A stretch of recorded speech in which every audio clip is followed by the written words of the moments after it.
Well, Shane, the first green flag of round 10 has just flown, and look at these cars. 25 plus cars in this field, all trying to get through turn 1 clean. Remember yesterday, wasn't too clean here through some classes, maybe like super stock truck. We've seen a little bit of damage going on a lot of those trucks, so a lot of these drivers have to figure out, you can't win it on the first lap, but definitely you can take yourself out. Absolutely.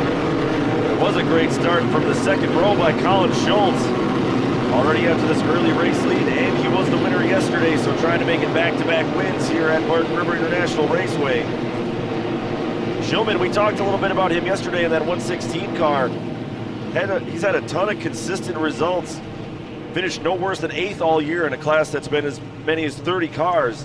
Still looking for his first career podium in light buggy, so we're going to watch him as he tries to stay up front as well. He's currently in second. That's Jake Shillman. Yeah, we'll have to keep an eye on Shillman as they're coming towards the Cooper Tires flyaway jump. Later on, you'll see a lot of airtime out of some of our truck classes.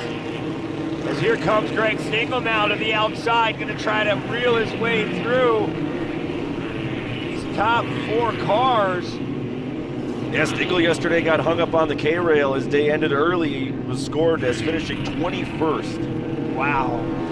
Dropped from second to 5th in points yesterday.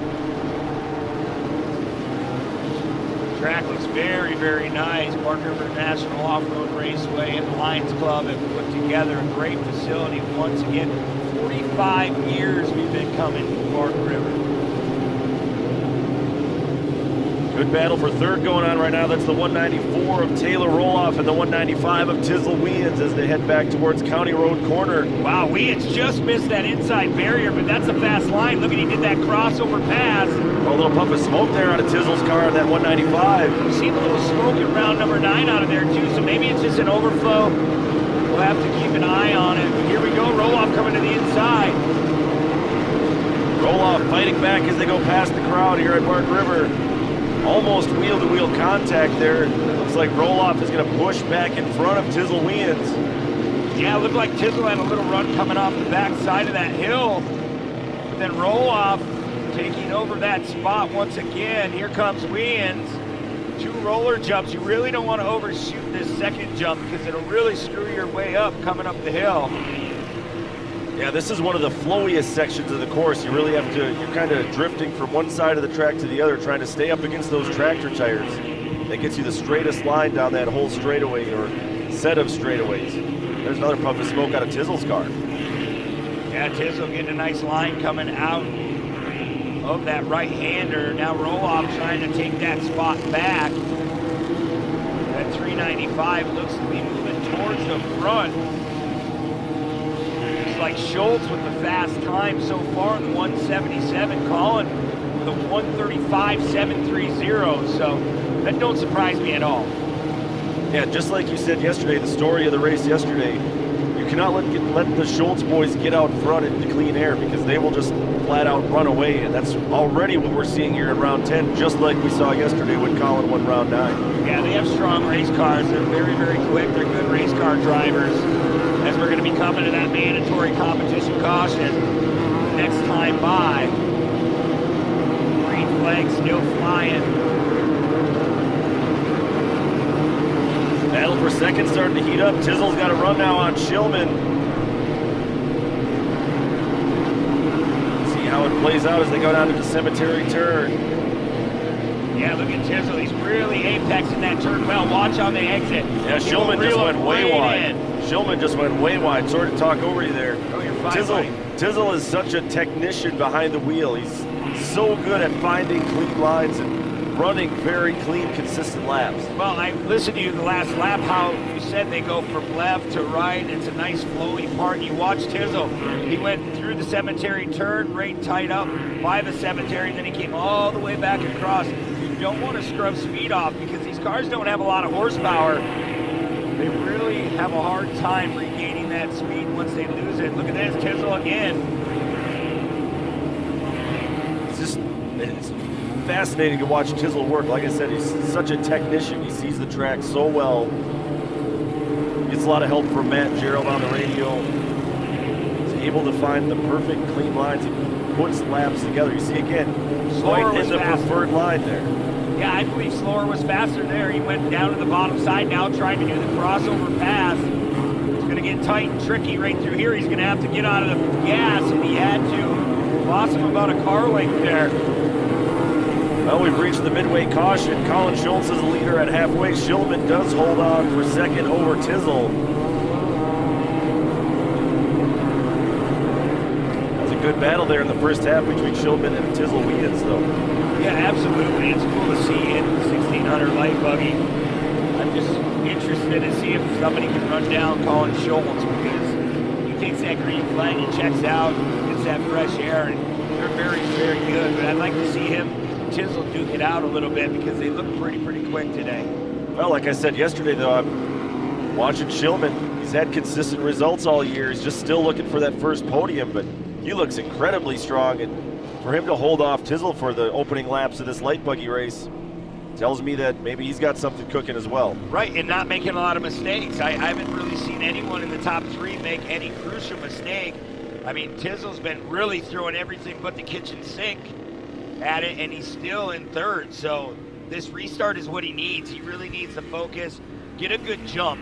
You know Schultz is going to get a good jump, but he's setting that pace. Roloff is fourth, Stingle is fifth. I believe Jorgensen and Delory were in the line, or on the grid behind them. And it is, so Jorgensen is sixth, Delory seventh, and Patnod. Track looks to be holding up pretty good early on. Threw in a lot of moisture down on the track. See if Colin Schultz can get a good restart. He's still your fastest car out on the track with a 133.829, so keep an eye on that 177. See if anyone can hunt down Schultz. We're about to go back to green flag racing. Like I say again, he can set the pace. There it is. Tizzle's going to be stuck on the outside of Shillman as they come down to turn one, but he got a great jump, so Tizzle's going to take over that number 2 spot. Wow, he did not get caught sleeping. Now look at this run. He's actually in a better line than Schultz here. We'll see if he can cross over. Yeah, Tizzle's been making that crossover line work really well for him so far here in round 10. Another puff of smoke. Schultz got a little bit crossed up over that jump too, a little bit of rear end bounce. These cars don't have very much for travel. It's torsion beam suspension in both the front and the rear. Some of these torsion beams are 50-year-old Volkswagen parts. Wow. They've been around a long time. Here's Colin Schultz. Once again, still holding on to that lead. Such a fast, high-speed sweeper coming into the cemetery turn. 3 different lines there. You see that on all their top 3? Yeah, Tizzle made a mistake there. Here comes Announcer's curse Roloff. strikes again, but Roloff has a terrific run. He pushed it to 3 wide. Here comes Stingle into the party as well. He's trying to get his run on Tizzle. Wow, Tizzle really took a punch to the ribs there. Get out of line. That just shows you it's so flowing of a track, but at the same time, you get out of that race groove, you just lost 4 spots. And also a perfect example of how one mistake can cost you so much in a race that's so based on momentum. As you see, Shillman got a great run, and he's going to battle back and take the spot from Roloff. Wow, Shillman now in second place. Here comes Tizzle once again. Says, hey, Roloff, I'll take that spot back. He didn't even touch him, just walked right by him on the inside. So let's reset it for you. Still Colin Schultz out front. Yeah, all this battling is just letting Colin Schultz run away once again. Shillman still holding strong in second with all the mayhem right behind him there. Then it's Tizzle, Roloff, Stingle, Jorgensen, Patnod, Delory, Heschke, and Camberg rounding out your top 10. As the white flag is out, 1 lap to go here in round 10. One more time around, can Tizzle pick up this second spot? He's trying to go to work, doing the crossover. They should be side by side coming over this jump. Both cars look to have the same straightaway speed going into the cemetery turn. Watch Tizzle, Shane. He'll come right across the bottom. He'll creep. He let off a little bit, just trying to get that grip on the bottom. He'll make it work. That's the same mistake Shillman made in the first half, and this time Tizzle was able to pay it off and make that pass stick. So now Tyler Tizzle Weans up into second place. So smart of driving by Tizzle. Coming up, the Cooper tires fly away one final time. I don't think there's enough time to reach our leader, Colin Schultz. He's just checked out on the field. Shulman's going to try to reel back in Tizzle here. Only a couple of corners to go. Well, Tizzle washed out just a little bit there. That's going to let Shulman just a little bit close that gap up. Yeah, we'll see if Shulman can get a run coming down this down section. But it looks like Tizzle is really strong once he got out front. Yeah, now Tizzle's going to hold that inside line careful. all the way around. Yep, smart driving. Here comes Roloff. Roloff trying to get back up on the podium. Very, very quick cars here in the top 5. I mean, Stingle, he's running 6th. Checkered flag is out here for light buggy. Colin Schultz takes another win here on the 2021 season. Tizzle second, Shulman third, then it's Roloff and Stingle rounding out the top 5. Wow, good driving by these 1600 light buggy drivers. The 177, Colin Schultz. Wow, it seems like that name just keeps getting brought up and brought up race after race, week in and week out. And it's cool for Lone Ranger. He's excited. That's win. We'll grab our third place finisher here, Jake Shulman.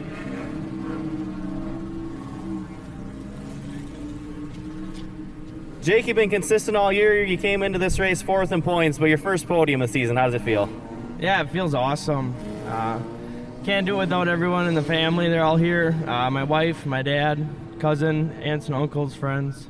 Talk about that battle with Tyler throughout the race. You guys went back and forth the entire second half. Yeah, I made drifted wide a little bit, made a mistake. He got in me and followed him. Here we are.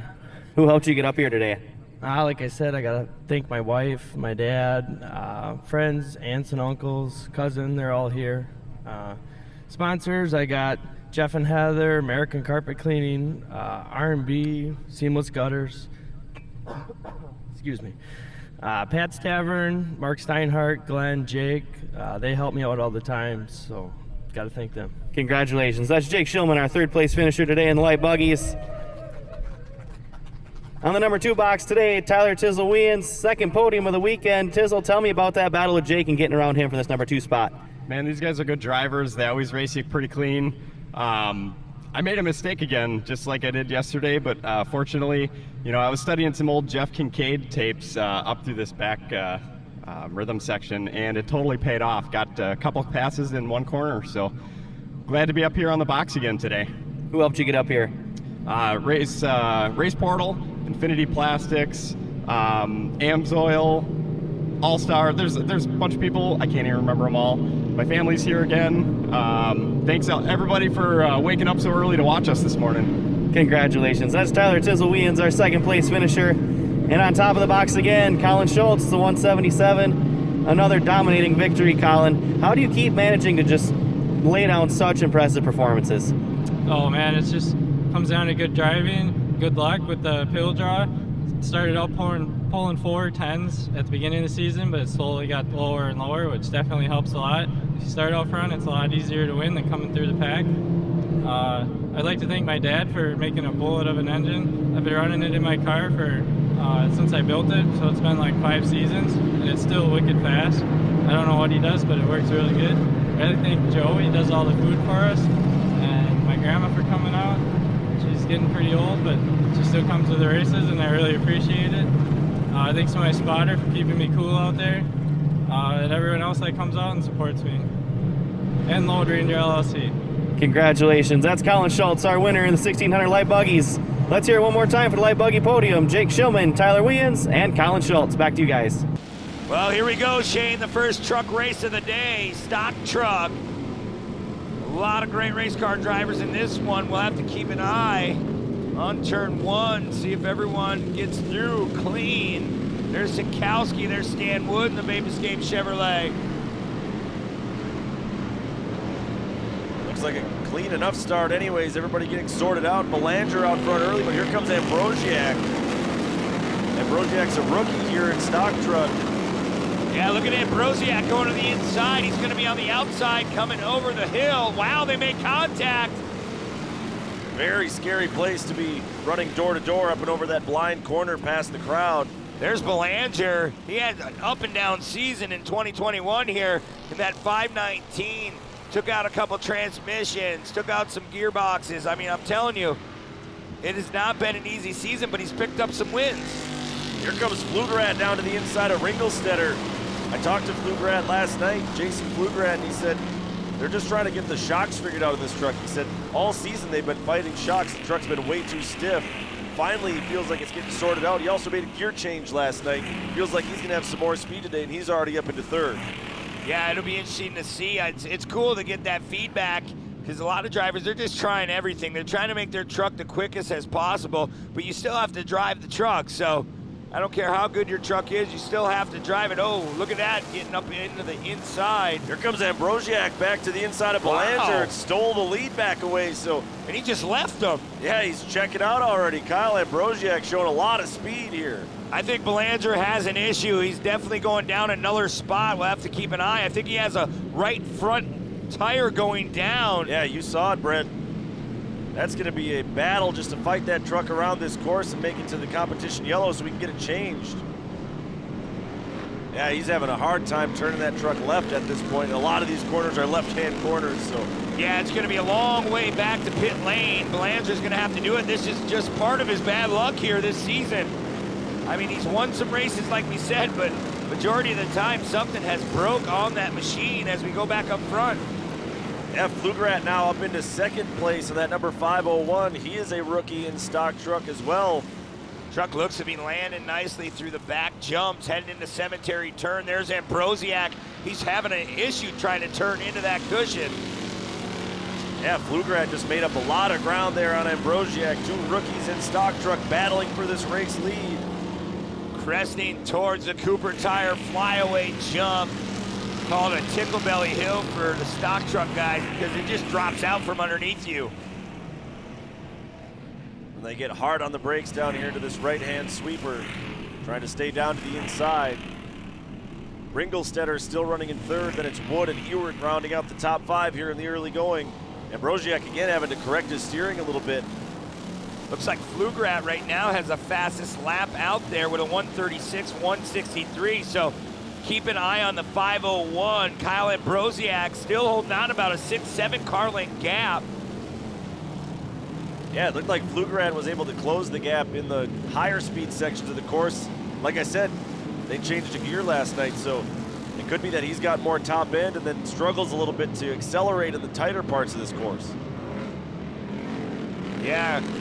Look at this. Oh, we got contact. Stan Wood takes one in the door.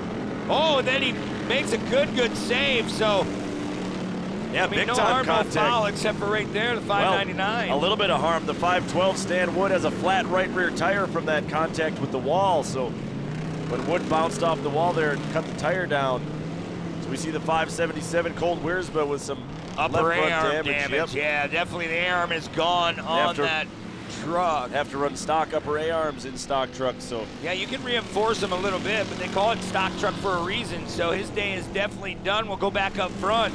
Ambrosiak and Pflugerad coming up towards Cooper Tires Hill. Yeah, Pflugerad again closing the gap here on the higher speed section, so Pflugerad definitely with the top end speed here, trying to run down our race leader, Kyle Ambrosiak. Here comes Pflugerad trying to get a better line coming through this little rhythm section, but Ambrosiak, when he lands off the jump, you can see him, he just pulls away just a little bit more. The truck is really hooking up. And it's tire combinations. I don't care if you talk to these stock truck drivers, you talk to Braden Boshaw, you talk to Nick Bing, or you talk to Kyle LeDuc. They said tires are a huge key here at Bark River. Here we go, battle for second place. Ewert is on the charge. TJ Ewert, yesterday's winner, now up into second if he can hold that line. Boy, Ewert, he wasn't anywhere to be found in the first couple laps. Now he just slingshots past Pflugerad. We'll see what he has in store. About 4 minutes to go in this one, as we should be coming to that competition caution this time by. And there it is. So it's Ambrosiak, Ewert, and Pflugerad, your top three. Wow, a lot of smoke. Big time smoke from the 520 of Ewert coming right out of the motor, so. Yeah, that's not good. Definitely some overheating issues going on. Looked like there was smoke and then steam, so. Yeah, remember the radiators are still in the front of these trucks. They're not located in the back, so they do take pebbles and rocks, they take the dirt, and eventually it just doesn't work. And that kind of scares me when you don't see any smoke. We've seen a big puff and then nothing. So maybe he was leaking a little water and then all of a sudden everything came out. Yeah, we'll keep an eye on it there. But Ambrosiak, a rookie here in stock truck, leading the way, picks up those bonus points for leading at halfway. He's from Rosholt, Wisconsin. Of course, guys like us who've been around a while, you might recognize the red and black truck with Ambrosiak on the side if you think back to Stan Ambrosiak. Yep. That's what caught my eye right away in the season. I was like, boy, that looks like Stan Ambrosiak's old truck. For the moment, like we said, Ewart running in second, but we definitely saw, I'm sure that I saw smoke and then steam, which is a really, really bad sign for the 520, but we'll see if it holds together. Pflugerat still running strong there in third. Then it's Diesel Shannick up there in fourth.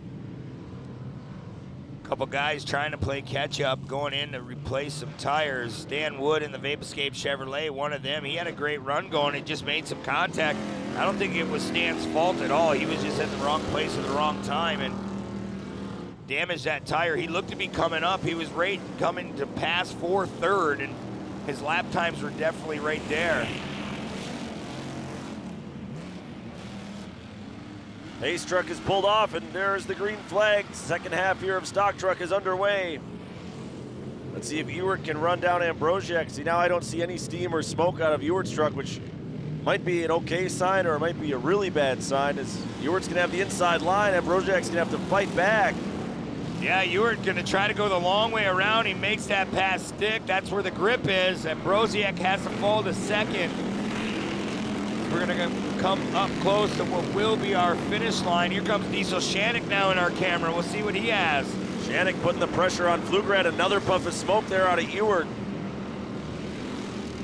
So definitely that truck hurting a little bit, but still showing some speed here. He still has the best lap time of the race as well.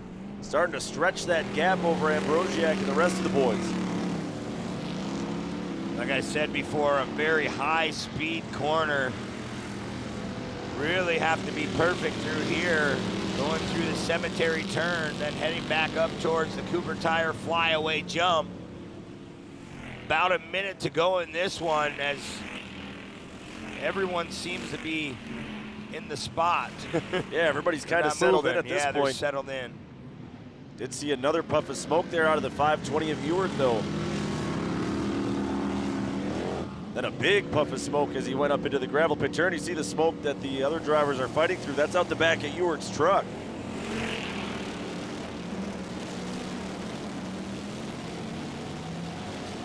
Pflugerat now trying to run down, and Ambrosiak once again. Ambrosiak goes really, really wide through there. It's going to screw him up coming into this inside section.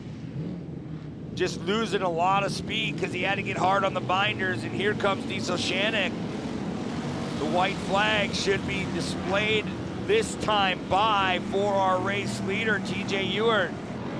Round 9 winner. Can he sweep the weekend here at Bark River for the 45th anniversary? Pflugerat fighting to the inside of Ambrosiak. They're going to take the white flag. Ambrosiak's going to nose back in front of Pflugerat as they go past the crowd up and over the blind corner. Pflugerat got a face full of dirt for his trouble there as well. Yeah, Ambrosiak still holding on to that position. We'll see coming through the cemetery turn one more time, one final time. Pflugerat right up to the back bumper of Ambrosiak. See if he can get the power down here. Shannick not going away there in fourth. Ambrosiak coming towards the Cooper Tire flyaway jump. See if Pflugerat can set something up here. He's going to try to go wide, come back underneath. He's going to try to tiptoe under this truck. Watch. Ambrosiak better play defense because he is trying to set him up here on the last lap. Yeah, Pflugerat's got to be careful, though, because Shannick is right on his back bumper as they go through the gravel pit turn. Wow, look at the train of trucks right here. Even Corey Holzer now in the mix. Look at Belanger back. Holzer and Belanger are both a lap down, but they're battling for 9th place right now, so they have their own position battle going on, and they're trying to play spoiler here to Diesel Shannick. Here comes Shannick to the inside. He's going to try to pick both their pockets on this last lap. Pflugrad has one more shot at this. He needs to try to just carry his speed all the way through, because Ambrosiak is very, very quick this afternoon. He goes wide. Pflugrad goes down to the bottom, gets the truck to rotate. Ewart takes the win and sweeps in Bark River. Drag race to the line. Oh, it's going to be Ambrosiak. Ambrosiak holds on for second, Pflugrad third. Then it will be Diesel Shannock in fourth. Terrific run by Ambrosiak. Man, he had his hands full there with Pflugrad at the end. We'll take one look at our results. It was something else. I tried, I struggled. He was better today. What was working for you, though, that you were able to get up here on the podium for, I think, the third time this season? Yeah, just kind of put my head down and stayed out of trouble. That was about it. Who helped you get up here today? Oh, a lot. K. Phillips Construction, Hilltop Woodworking, Diamond Heating and Cooling, TWD Construction, K. Farron Construction, and the list goes on. My wife, my kids. Congratulations. That's Jason Pflugrad, our third place finisher today in the stock trucks. Move on over to second place here, Kyle Ambrosiak. Kyle, that was the best we've seen you run this year. What clicked today? I don't know. I was just driving as hard as I could. Talk about battling with Jason there those last couple laps and holding him off. I lost brakes the last lap, so I was trying to take it easy in the corners. Who helped you get up here today? Zillish Asphalt, Hurricane Race Engines, Yox Auto, Hilltop Auto Wrecking, Corky's in Shantytown, God's Country Farms, J&J Potato. My wife, my kids, my pit guys for helping me build this truck this year. Congratulations. That's Kyle Ambrosiak, our second place finisher here today in stock truck.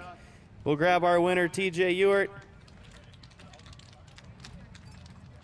TJ, 3 in a row, man. That truck's rolling. Talk about the pass you made after the restart there for the comp caution to get up to the number 1 spot. Yeah, Kyle pushed a little bit wide, and I snuck underneath. Yeah, the track was actually like really perfect today. It was really flowy. There was a good cushion, and it was a fast track. 3 wins in a row. What have you guys figured out here that's got this thing clicking? Personally, I think it's the tires, to be honest with you. I never had a fresh set of tires until Falcon came on board, and they're hooking up perfect. Who else helped you get up here today? Falcon Tire, Platinum Race Chassis, Legend Rectain, Modern Build, Iserin, or Wyland Enterprise, Greasebot Construction, OTL Outdoors, JR Enterprise, Roscoe Meats, Andy Shocks, Training Man, T Transport, Racing with Angelo, Native Pride, T&J Concrete, Frank's, my fiance, my crew, everyone that helps me out. My spotter, Timmy, he does an awesome job on the radio. Brandon, Travis, Randy, always working on the truck at night. Yeah, thanks. Congratulations. That's TJ Ewart, our winner today in stock truck. See the water they laid down to keep the moisture in the track. We'll have to keep an eye on those top 5 cars. There's Race Visser on that outside. He has to settle for second early on. Here comes Reed LeDuc. You can see the water that they laid down really making it tricky for these drivers. You see Reed LeDuc get a little contact. Oh, more contact there. That's Hope Conrad that's facing the wrong way. She collected Camden Pidle, almost collected Lane Wender as well. Looks like Draxton Shimmick having some issues just moving over to the inside. So anything with this mud and that can get caught up inside these cars. So once it starts to dry out, these guys can maybe pull off another tear off, get some clean air as we look up back front. Evan Plummer, that top tier motorsports number 98, leads the way here in the early going. Then it's Race Visser, who was the winner back in round 2 at Anigo, running in second place. And Tristan Hinton from Elk River, Minnesota, running in third. Hinton has 3 wins on the year, matching Vandevoort's 3 wins, but Vandevoort's 3 wins have come in the last 3 rounds, and he has stolen the points chase as of yesterday.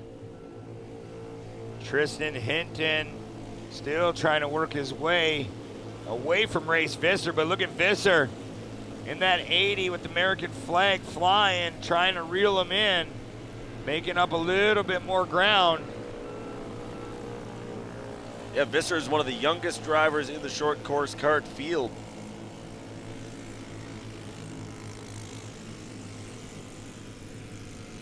Still trying to hunt down Gavin Plummer, your race leader.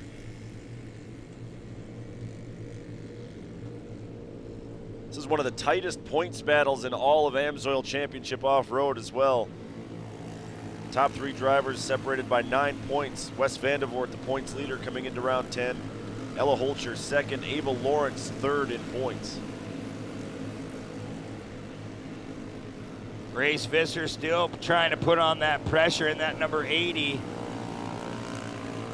His father, Nick Visser, will be coming out later on this afternoon in Super Stock Truck.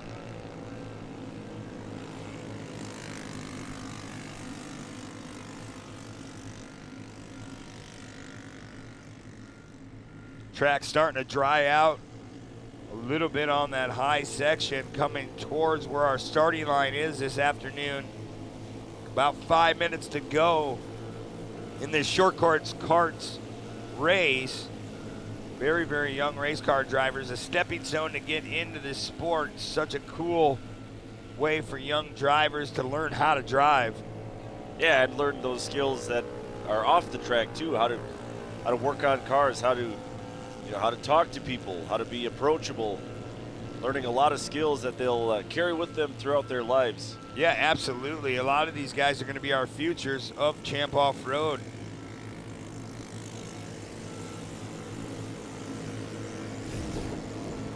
We're going to take another look. We have some contact here. Oh, just hitting a berm going up and over. Lane Wender was the recipient of that roll over there. Looks like David Kraus was involved as well, but he was able to get out of it relatively all right.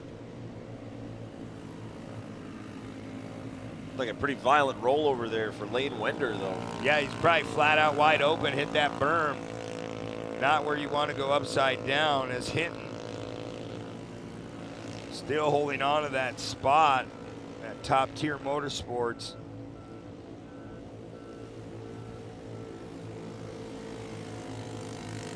Everybody getting a little bit spread out, but here comes a little bit further back in the field. Vandevoort working on Ava Lawrence.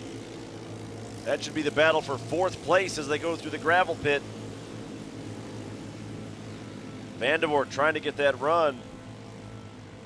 Yeah, Lawrence gonna stick to that inside. Vandevoort gonna try to get a run, like you said, down this downside hill. Vandevoort looks to the outside. He's got a great run to the outside here, but he's gonna have to go the long way around in turn 1.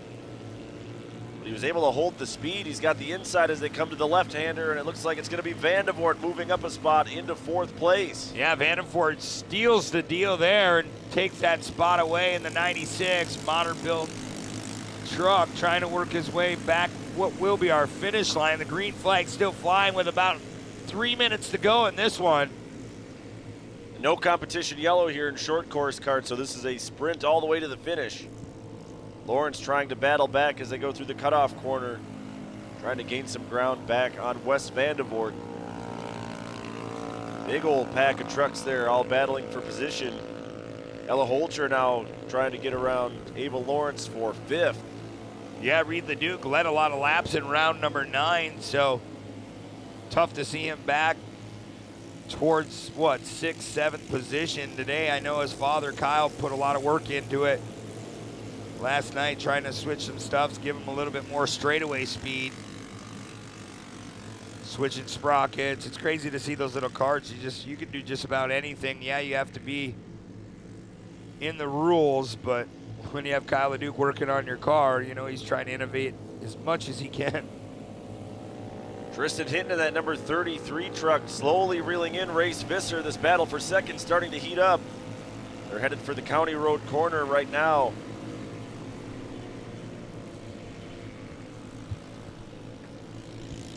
Visser is able to hold on for now. They come past our AMSOIL Champ Off-Road finish line once again and past the crowd here at Bark River International Raceway.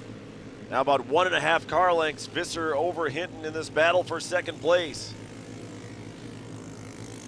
Yeah, Visser still trying to go to work. Going all the way to the outside on some slower traffic. Yeah, Camden Peitel in that 45, he's dealing with a flat tire, so just trying to hold on to that thing and make some laps here. There's Race Visser once again. Still doing what he needs to do to stay out in front of Tristan Hinton. Ava Lawrence now still running in the top 5. Seen her have a good run in round number 9 here at Bark River International Off-Road Raceway. Well, now Visser stretching that gap back open between himself and Tristan Hinton. As I mentioned earlier, we have seen Hinton take 3 wins already this season, and Visser has won himself. We're going to see the white flag, so 1 lap to go here for the short course carts. Yeah, boy, Plover, he's just out in the middle of no man's land. He's just checked out on the field. Yeah, Plummer started P1, hasn't looked back since, got a good jump on the start, and that was all she wrote so far.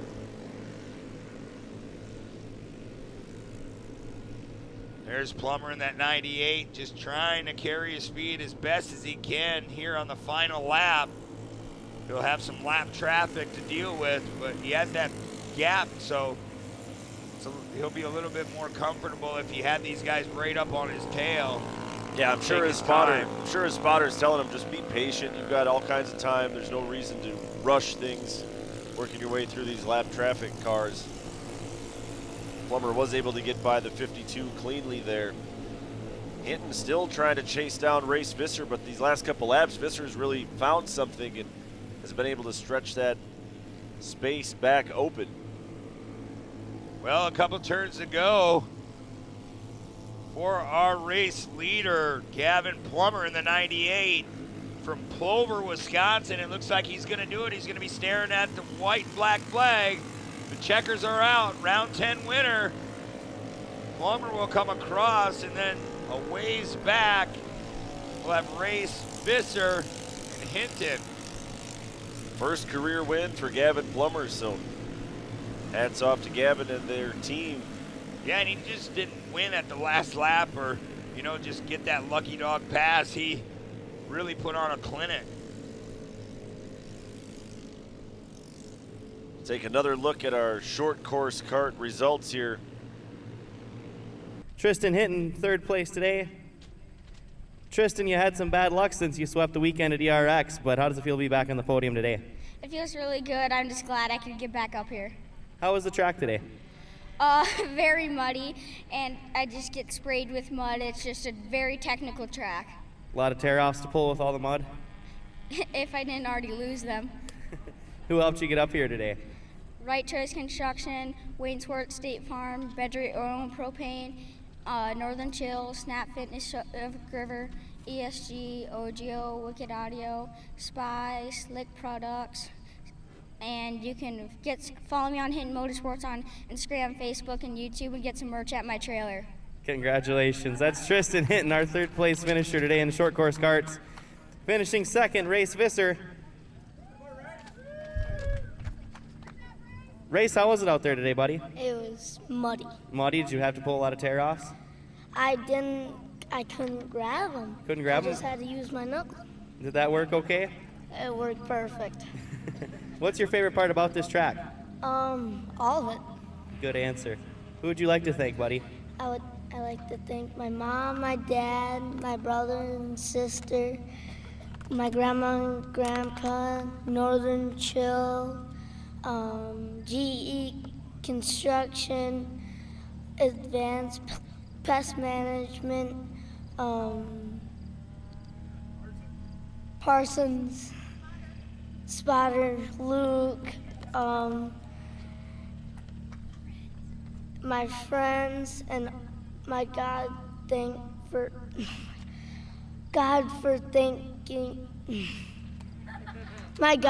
keeping me safe. Good job, Race. And all the track crew. Congratulations. That's Race Visser, our 2nd place finisher.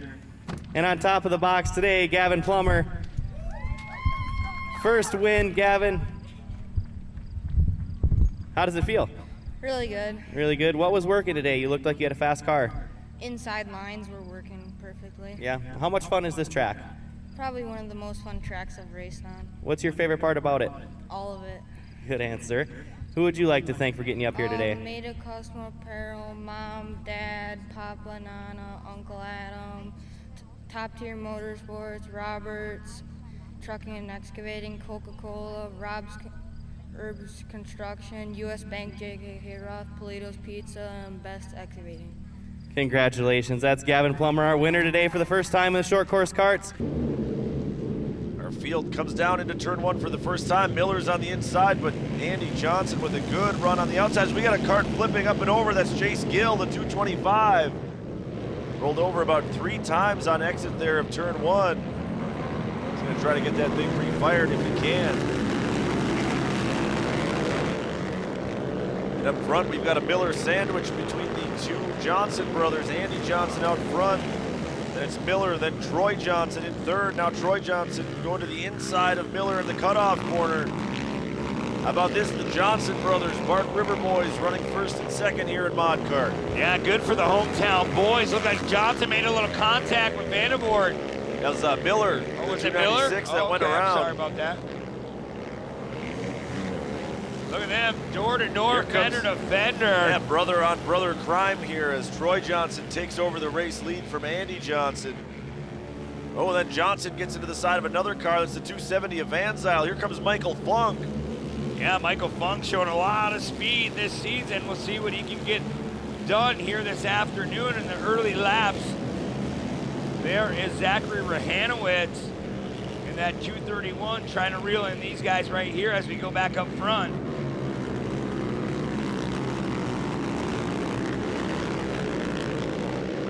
Looks like Johnson pulling away a little bit more up front. Here comes Funk to the inside chain. Look at this, already going for second place. Funk trying to set up that pass. He's going outside, he's going inside, trying to use every part of the track. Meanwhile, points leader Easton Sleeper is way back in the field here. Yeah, I'd have him unofficially in 9th place right now. He got tangled up on the start a little bit. So he's got a lot of work to do. This could cost him the points lead here in round number 10 out of 12 rounds this year as we see Funk going to work on Van Zyl.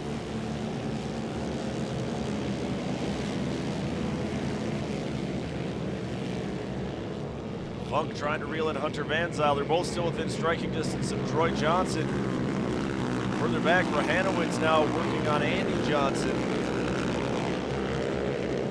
Here comes Funk on the charge, trying to get past Van Zyl. They're side by side at the finish line. Funk trying to take that inside line away through the cutoff corner. Yeah, Funk just makes a little contact. We'll see coming through this little right-hander in our rhythm section. Funk's trying to get that run once again. Funk really working hard right now on Hunter Van Zyl.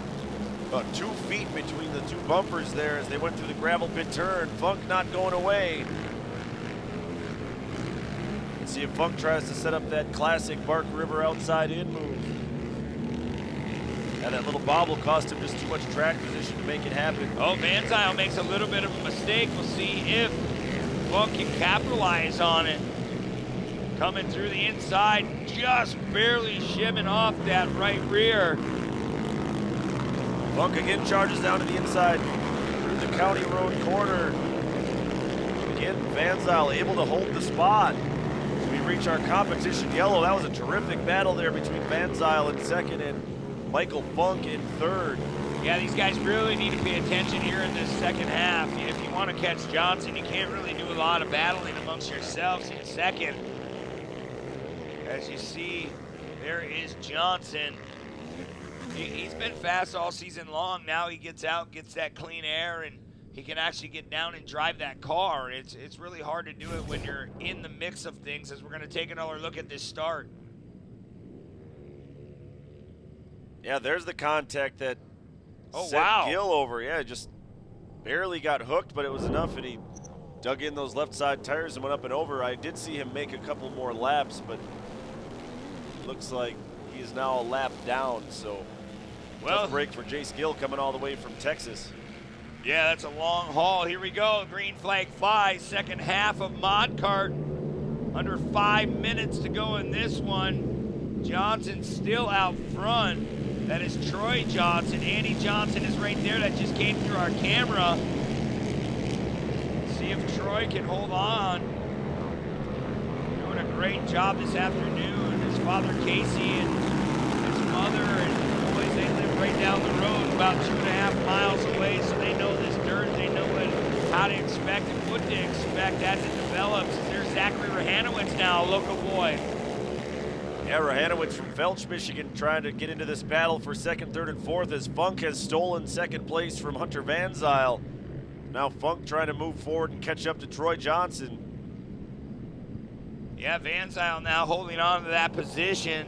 Rahanowitz now, he gets a little squirrely, loses a little ground. Yeah, Van Zyl, I can tell you exactly what happened there. Van Zyl overcooked it a little bit into that corner, but Rahanowitz was driving to Van Zyl's truck, and he followed him in too hard and made the same exact mistake. Well, look at this. The battle for the lead is starting to heat up just after the mandatory competition caution. Here comes Funk. There's Johnson. Look at Funk trying to go outside, inside, going to try to get a little run. He's got the run, but he's going to be stuck down on the inside. Johnson able to carry some more speed on the outside. They're battling those bumps down there, still door to door as they come to the finish line. Side by side at the line. It's going to be Funk on the inside, Johnson on the outside. Yeah, Johnson, he's flat-footed. He went over the berm. Little mistake there by Johnson. He still got the inside line through the sweeper corner. But he did the right thing, Shane. He stayed hard on the gas. He didn't lift. He knew if he had to go the long way around, he had to keep it to the floor. And he made a little mistake, but he had enough momentum to keep it up front. Well, that mistake didn't cost him, and he's actually gained about 3 car lengths in that battle for first. Van Zyl not going away either. They're in third in that number 270. Yeah, Van Zyl now buttoned up to the top 2. There's Johnson. Troy Johnson coming back into turn number 1. He goes a little bit wide again. He can't afford to do that. He has to stay to the bottom. He's going to open the door for Funk. Watch Funk come back across. Yeah, here comes the crossover move by Funk. He's going to be set up on the inside of the County Road corner once again. And they're right at the same place from the last lap, but it looks like Funk has a little bit of an advantage as Johnson's going to have to get behind him and play follow the leader now. So Johnson, that little mistake, it cost him. We'll see how fast Johnson's car really is. Oh, and he goes wide again. Again, over the berm, Troy Johnson. That's going to open the door and let Van Zyl come into play here. Now Miller is there as well as Rahanowitz. Great pack racing going on here in Mod Kart. About 1.5 minutes left to go before we see our white flag. Meanwhile, Miller, all crossed up, had to drive back onto the race course. Here comes points leader Easton Sleeper trying to gain some ground. Yeah, speaking of going the long way around, watch Easton Sleeper. He's got that preferred inside line. Zach Rahanowitz knows he's there. And that Edwards collision truck. Oh, some more contact you see behind on the bottom side of our camera. Sleeper was 9th at halfway. He's all the way up into 5th here, trying to gain some spots after a rough first half. There's Andy Johnson. Now we go back and look at Easton Sleeper again. He gets in the back of Zach Rahanowitz, gets him a little squirrely. More contact between Sleeper and Rahanowitz. Here comes Porter and Glazy in the 201, and he jumps over the berm there. Yeah, a lot of these drivers are jumping over that berm coming back into this section. Here comes Glazy. We'll see. He wants these two to do a little bit of battling so he can sneak underneath. But as time is running out. Yeah, we're inside of 2 laps to go here at Mod Kart. There's Easton Sleeper, Easy E they call him. He will be stepping up to that pro spec, pro light class. Oh, look at this. Look at this, Shane. Mike Funk was leading and he's being pulled off the race course. His day is over. That's going to hand the race lead back over to Troy Johnson. Van Zyl now up into 2nd place. They're going to be coming to the white flag this time. Wow, the wish and the hope for Troy Johnson. This is his hometown track. He wouldn't want to win anywhere else if he could pick a couple wins on the season. Only living a couple miles down the road. This is off-road racing. You never know what's going to happen. Look at this battle. Easton Sleeper still using up the back bumper of Zach Rahanowitz. That's the battle for 3rd place now with Funk out. Sleeper still working hard, trying to make up one more spot and land on the podium here in round 10. Well, they both go through the same rut. They both bounce up that inside left of their trucks. See if Sleeper can make another pass. Remember, like Shane said, he's our points leader. Trying to go back-to-back on the championships. You see that red plate? That means he was last year's points champion. But definitely time's running out. Yeah, Sleeper's gonna try the crossover. Here it comes, Brent. All the way on the right-hand side. Now Rohanowitz trying to take the line away. Sleeper's gonna dive to the bottom. Rohanowitz saw that coming, though. Yeah, Rohanowitz played that very, very smart. Easton's gonna have another shot coming underneath. But Rohanowitz looks to be fast enough to hold on, and he does. Troy Johnson took the win. Van Zyl will be across the line second. And Rohanowitz holds on for third, but still a good drive there by Easton Sleeper to come from 9th to 4th in the second half of that one. Yeah, absolutely. 5 spots. That's a good points day for him after not a great start. But today, man, Troy Johnson, that 211 hometown favorite, he's going to be one excited race car driver. Zach, a pair of podiums at your home track this weekend. It can't get much better than that, huh? Oh, it feels awesome. Haven't been up here in a while, and 2 in a row. Feels great. What was working this weekend around this place? I don't know. I think it was the testing that I got to come out here and learn the track a little bit, so I feel like that helped a lot. Who helped you get up here today? Edwards Collision Center, race driven, my mom, my dad, and the rest of the family that came out to watch me. Congratulations. That's Zach Rohanowitz, our 3rd place finisher in the mod carts. Coming in second today, first mod cart podium, Hunter Van Zyl. How does it feel, buddy? Feels good. What was working for you on this track today? Just getting out of the corners or just pull, dig. What lines were working around here? And the insides. The insides pulled good. What's your favorite part about this Bark River track? Probably the cutoff. Who helped you get up here today? Forest County, Powder Water, Yetis, ice cream, my mom, my dad, my sisters, my brother, Mason, Kane, Doug, Teddy G, and all my other sponsors. Congratulations. That's Hunter Van Zyl, 2nd place finisher today. And on top of the box, hometown boy, Troy Johnson. Troy, you had him covered today, man. What was working? Oh, just come out. We did some testing about 2 weeks ago, changed some stuff up, and obviously it worked. Is there anything better than getting a win at your home track? Oh, it's great. What's your favorite part about this place? Everything. This is a phenomenal place. It's just a fun place to be at. Who helped you get up here today? I can't do it without my mom and dad. They've been great. Brian, the whole race-driven team, Don, JP, Napa Chatfield, JB, R, and that's it. Congratulations. That's Troy Johnson, our winner in the mod carts.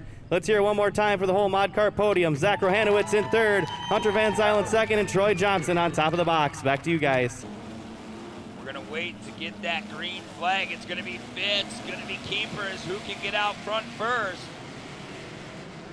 Looks like Keeper's got the good early jump there, so he's going to be the early race leader heading down into turn 1. Parsons goes to the outside of Fitzgerald.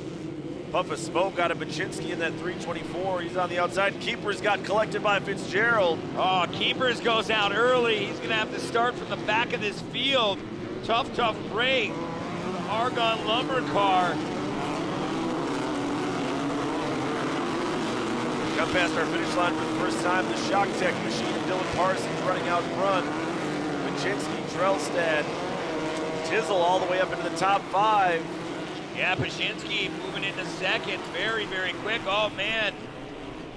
Cars going out early. Yeah, Billy Booth has pulled off down in front of us here by the finish line. So his day will be done. That's a tough break for the Mud Muncher, number 351 of Billy Booth. Yeah, there he is. Down there.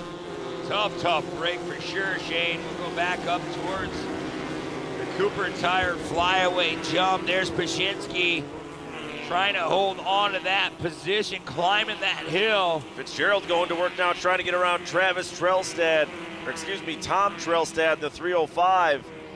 Fitzgerald's going to be stuck on the outside. He's trying the outside in move. Trelstad doing a nice job there, holding on to that spot. Yeah, Fitz not where he wants to be. Started out on the outside pole. Going to have to go back and do some more work. Try to carry some speed, get those runs. There's not a lot of horsepower in these cars, so you really have to put your laps together. Chinsky having a good early run here, up in second place. A little bit further back, Fitzgerald still trying to make his way through the field. He's up into 5th place now, trying to work his way forward after getting spun around, or getting tangled, I should say, when Keepers spun around. See the Kenda Tires machine number 312, like you said, a Bruce Fraley car. Further back, some good battles going on. You see Mottinger there. Kleikamp making his way through the field again, just like he did yesterday, slicing and dicing. Yeah, we'll go back in the back section, heading towards Cemetery Turn. It's John Fitzgerald now trying to widen out that turn. He's going to try to come back to the bottom and get as much grip as possible. Look at him putting that left front right down almost on the sod. Yeah, similar line that we saw Tyler Tizzle-Weans using back in the light buggy race. That worked really well for him, so one of the best race lines through that area is that outside entry, inside exit through the Cemetery Turn. Yeah, there's a lot of give and take through there. You have to hit it perfect as Trelstead still ahead of John Fitzgerald. Those Kenda Tires are trying to dig deep here, and tire choice is huge here at Bark River International Raceway. You have to pick the right groove, and you can set up early in the race or you can set up late in the race. And Fitzgerald, he's just hoping that that car comes in a little bit better. Trelstad in that 305, he's got a couple wins on the season. Did not finish near the front yesterday, had some issues yesterday. Fitzgerald was in the top 5, I should say, yesterday, finished 5th. He was pretty disappointed when I talked to him at the drivers meeting this morning. He feels like he's fast enough to win races here at Bark River. Yeah, he just doesn't have that exit speed, as maybe he's trying to prove me wrong. He gets a little bit of a run going over what will be our finish line. About 5 minutes to go in this one. Trelstead still out in front of Fitz. He's holding on about a 2-3 car lane gap coming into the cemetery. Look at Fitz. He's going back to work once again. He's going to try to cross over. A lot of give and take through there. Like I said last lap, a little bit of mud coming on our cameras. Fitzgerald still trying to close up that gap. Meanwhile, Tony Keeper's having more issues as he's flipped over on his side. So Keeper's rolled over in the County Road corner and is still sitting there looking out his passenger side window directly onto the dirt here at Bark River International Raceway. So not a great day for Tony Keepers, who came in second in points to Fitzgerald by only 8 points. Parsons, meanwhile, leading this race, won yesterday. He trailed Fitzgerald by 19 points entering today's race. Fitz still trying to get around Trelstead. A pretty good battle going on between these two. Fitz is just trying to make a pass. He gets to the back door and then runs out of room as they're going to come to a local caution. We had a car go upside down. Yeah, that was the 352 of Keepers. So tough break. Not able to get it refired in time to stay on the lead lap, unfortunately, for Tony Keepers. Yeah, he must have just caught a rut. That's all it took as we come to that mandatory competition caution change. We're at the halfway point here. Dylan Parsons trying to make it 2 in a row here at Bark River. Travis Trelstead, we didn't talk a whole lot about Travis Trelstead in that first half, but he's in second and was more or less running by himself in second, kind of settled in. Thomas Trelstead holding on for third. Fitzgerald fourth, and it's Burns, Thompson, Sokovitz, Kleikamp, Keepers, and Booth. You see a few drivers a couple laps down here. Yeah, Pashinsky is going to have to get a good restart. There's Fitzgerald that we were talking about throughout the first half. There is Ryan Mottinger coming back after having pretty wild rollover, getting that car back together. It's cool to see him back out here in Bark River. Yeah, back in round 6, he was leading the race here in 1600 buggy at ERX Motor Park. Out front, looked to be in control in the early going of that race and wound up on his lid. Did a bunch of damage to the car. He had to miss the race at Dirt City Motorplex entirely, so good to see him back and competing here. So Dylan Parsons, what are your guesstimates over here? Do you think that Pashinsky has anything for Dylan Parsons? I mean, Parsons out front doing his thing. I mean, Parsons put together a great run yesterday to take the win in round 9. He showed a lot of speed in the early going. He's got the fastest lap of the race. I think if Baczynski or Trelstad or anybody else wants to have any shot at this, they have to move real fast on this restart. Yeah, I totally agree. On this restart is huge as Baczynski throws out a little puff of smoke, trying to clean it out one more time. We'll see if they can stick to the back door of that man right there in the Shock Tech ride, Dylan Parsons. There's the green flag. We're back underway. About 2 minutes to go in this one. We'll see if Baczynski and the boys have anything for Dylan Parsons.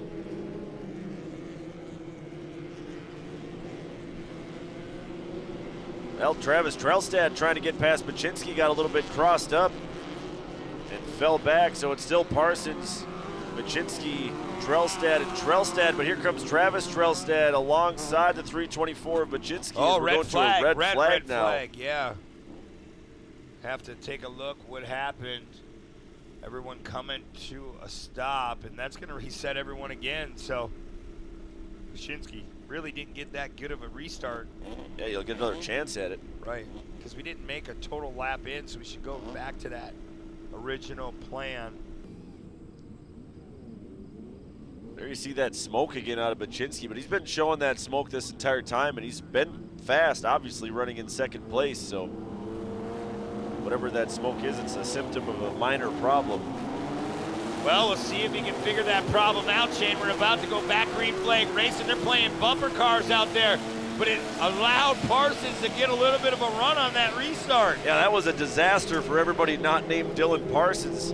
He slow played it coming back to the restart zone. Everybody behind him did the accordion move and bounced off of one another, and Parsons just took off at the perfect opportune moment. He really did. Look at that gap right on our camera, about 9-10 car lengths. Fitzgerald there with the orange top car trying to work his way up into the top three. He wants a podium.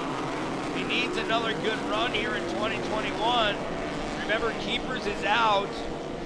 Good to see that he's doing okay, but we're back under green flag racing as Fitz. He looks fast, but doesn't look fast enough to do anything up front. We've got another car upside down in front of the crowd here. That was Colton Burns, the 307. Looks like he bounced off our starters tower. The two gentlemen in there both seem to be doing just fine. Yeah, the Erickson boys. A little bit rattled maybe. But Tanner and Carl Erickson, our flag guys. That's kind of scary for them. They're sitting there right by the flag. As still looks like Fitzgerald's under green flag. No caution out for that rollover as we go back up to the front. Baczynski makes a little bit of a mistake. That's going to open the door for Travis Trelstad. We're going to be back to full course yellow once again here. So this will reset everyone once again. Dylan Parsons still at your lead. Jeff Baczynski in second. Travis and John Fitzgerald will be your top four. That looks like the 307. Yeah, Colton Burns is the driver that's upside down, parked right on top of the finish line tabletop, flipped over on his lid.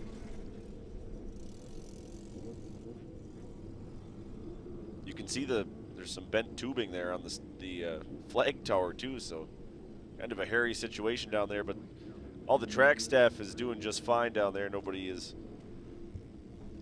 any worse for the wear. Yeah, just a bummer.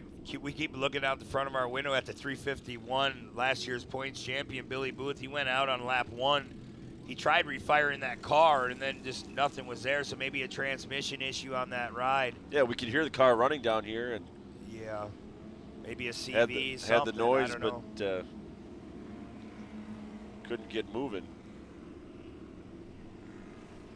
Well, Dylan Parsons, he has to go back and rethink his thought process. He had that restart really dialed in that last time by, so he'll have to redo everything as we'll wait. Yeah, Parsons played the previous restart perfectly. He forced Baczynski and everybody behind him to check up right as he took off. It was a perfect restart for Parsons, but you can only use that kind of move once because now Baczynski's going to see it coming and not let it happen again. Do you see a little smoke from Fitzgerald now in that 312 car? Boy, I expected Fitzgerald to be up there in the top 3 by that mandatory competition caution. There you see. That's the 307 of Burns. He was the one that was upside down like a turtle, as CJ Greaves would say. Flipped over on his lid at our finish line. Burns is inside. He's moving around, so looks to be all right. The car, not so much, but no, you can fix the car. That's all right. A couple weeks left before our finale at Crandon International Raceway. Plenty of time to put that car back together.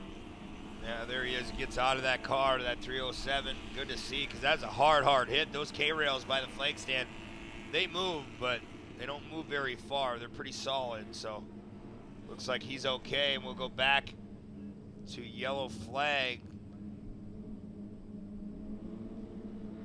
Getting the cars rolled around once again, and we'll see if that Shock Tech car can sweep the weekend here in 1600 single buggy.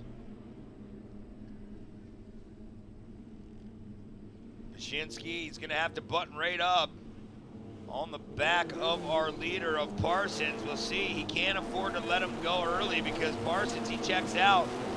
There's no one gonna reel him in. Look at Parsons doing what he needs to do, but Wyszynski stayed with him a little bit better this time by. Yeah, that time Travis Trelstad was actually way behind Wyszynski, so not quite sure what Travis Trelstad was doing on that restart. Unless he was trying to play the game a little bit too and get a run, have a cleaner line.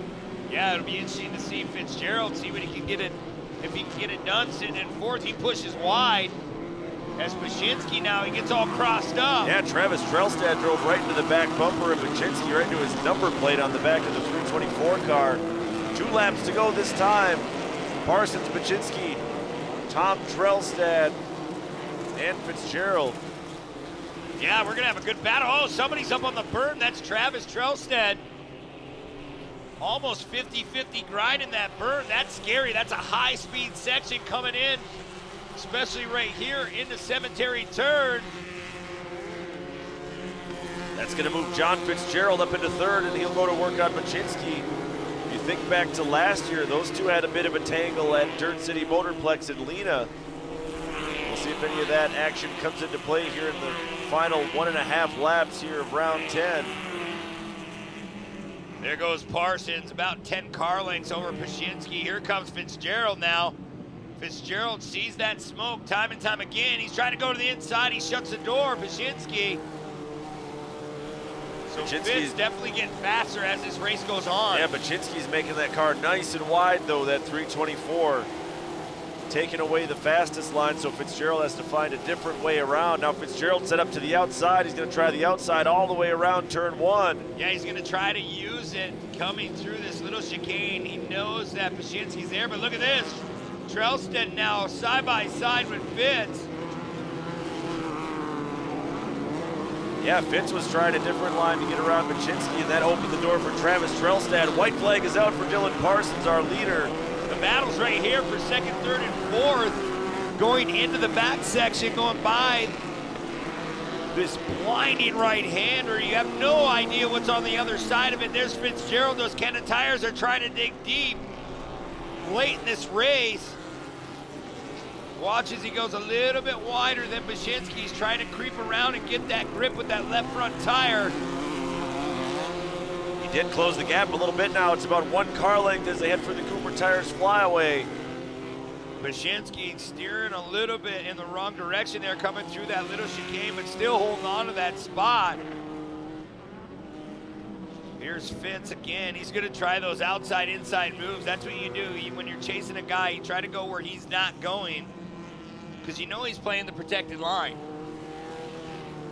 Here comes Fitzgerald now looking to the inside through the gravel pit turn. One last time over the starting line tabletop and headed for turn 1.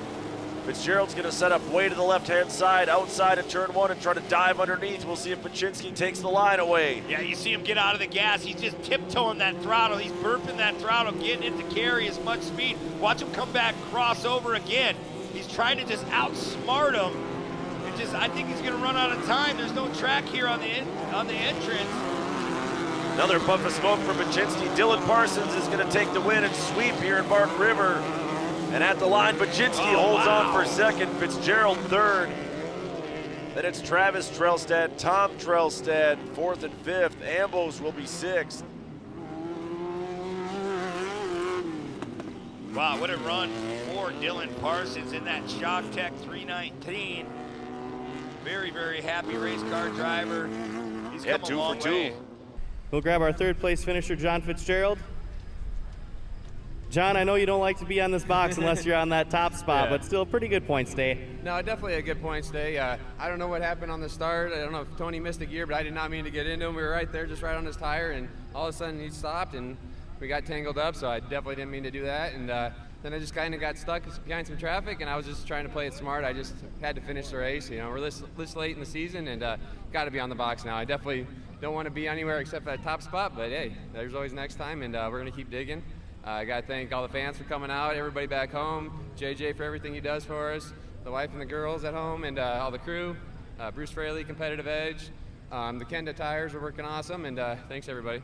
Congratulations. That's John Fitzgerald, our 3rd place finisher here in 1600 single buggy. Coming in 2nd today, the 324, Jeff Paczynski. Jeff, you podiumed last time we were here at Bark River back in 2019. What is it about this place with you? Luck, I guess. It was fun. I love this track. This is my favorite track, and it's always fun to drive here. 2nd podium of the season. You think you're finding a little bit more speed here late in the season, starting to get some momentum going? I hope so. We've got 1 to go here, so I hope we can come up with a little something. These guys are pretty fast. Who helped you get up here today, Jeff? My Ryan, my family, Dinsmore, JP, PRA, so everybody else I'm probably forgetting, so sorry. But without any of them, this don't happen, so thank you. Congratulations. That's Jeff Paczynski, our 2nd place finisher today. And on top of the box again, Dylan Parsons. Dylan, 3 races this weekend, 3 podiums. What are you eating for breakfast this weekend, man? I ain't eating anything this morning. I can't eat in the morning.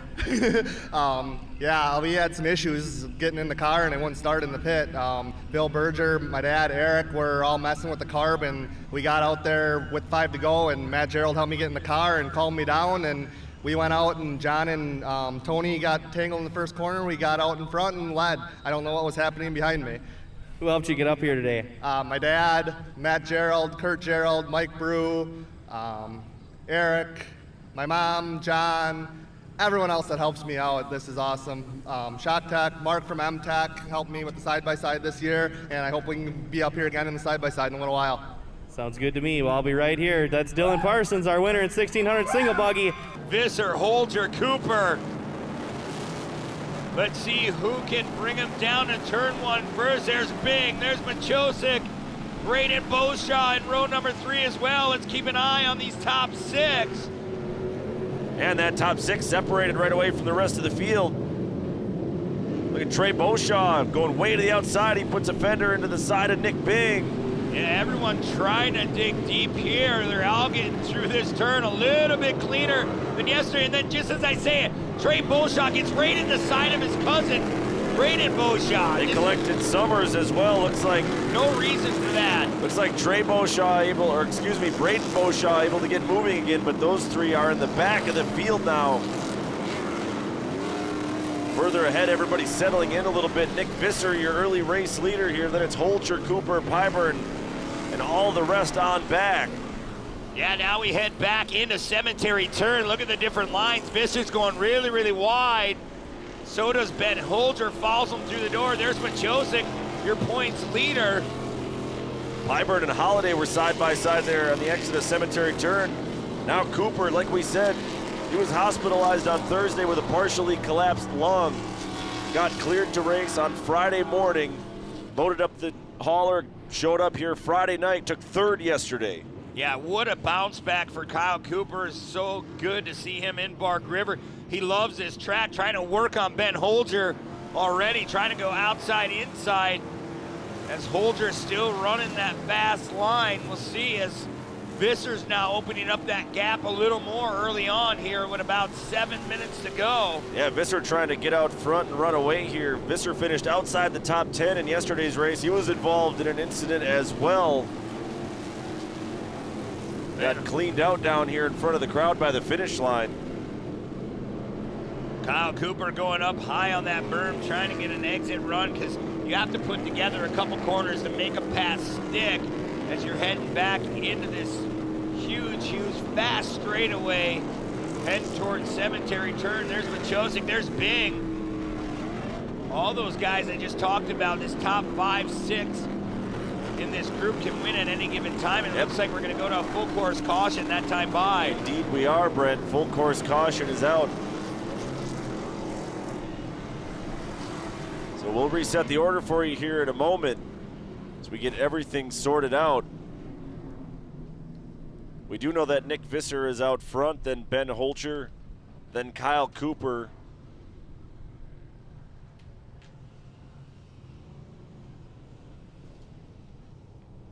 The 880, there's Visser just leading our trucks around. Oh, it's Willie Freshour. Looks like he went upside down. Yeah, Wildman Willie living up to the name a little bit there. So Machosik is up in the top 4 behind Cooper. Then it's Bing, Holiday, and Wold up into 7th place. So a lot of shuffling here in the early going.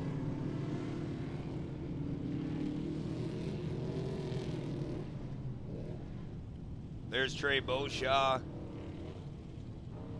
coming through our screen. There's Ben Holger in round 9 winner, really quick. Got out front. This will count as our mandatory competition caution as the halfway point at 5 minutes and about 15, 16 seconds ago. By the time we get back rolling, we'll have to see till they clean up. Wildman and Wildman Willie refiring that truck. There's not many body panels left on the left side. Yeah, a lot of smoke pouring out the exhaust of that thing, which tells me that he was upside down and the smoke drained into the top end of the motor there. Yeah, it'll clean out, and if it doesn't clean out, he'll probably pull off, but it's just the oil that comes up to the top, like you said, should burn out. We'll have to wait and see as they're going by where Willie Freshour went upside down. There's Visser, Ben Holger, Kyle Cooper, Joey Machosik right in front of you. If you're Machosik, you have to run the pace. You know you have the points lead, but this points battle is just tightening up. You can't wait around. You can say I'll settle for a consistent finish, but Joey Machosik, he wants to win. He loves his class.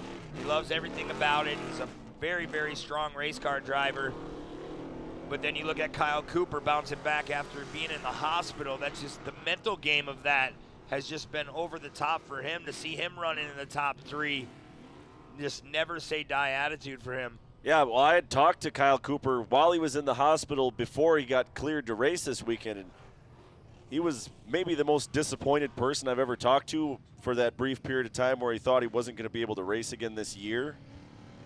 So I'm assuming that the mental turnaround, when he found out that he actually could race, he was probably just excited more than anything. He was ready to go. Oh, for sure. It was just a matter of loading the truck up and going. I guarantee you they've been packed probably well before he went to the hospital, getting ready to go. And like I said, just kudos to him and his team getting that truck here. Just his class has come such a long way, and it's cool to have Kyle Cooper a part of it.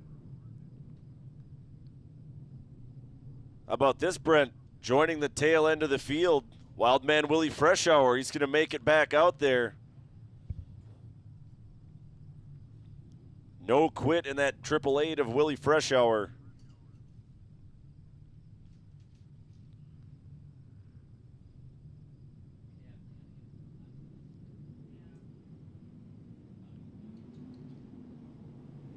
There's Cody Summers having a good run in round number 9. He showed really a lot of speed. Had a chance to talk to him last night. He was really happy. He's like, thanks for talking about us. But I said, hey, you're on our screen. You're running up front. We have to talk about you, buddy. Yeah, unfortunately for Summers today, as we go back to Green Flag Racing, Summers had a flat in the early going in this one. I believe he's unofficially a lap down. But up front, those drivers are not a lap down. Visser is leading this one, and he got another good jump on that restart.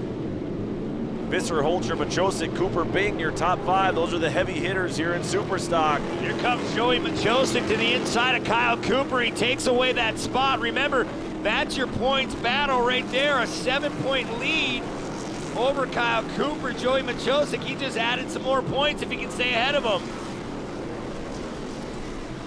Those two are your battle for the points championship this year. Everybody else is a considerable margin behind in the points chase. Yeah, like 50+ points. It's a huge gap. Look at Kyle Cooper giving Machosik a little love tap going in that sweeper. Yeah, just upset the truck a little bit. Nothing dirty about that. Just trying to upset the truck just enough and kind of rattle Joey's cage a little bit. Say, hey, I'm still here, man. I'm not falling away from it.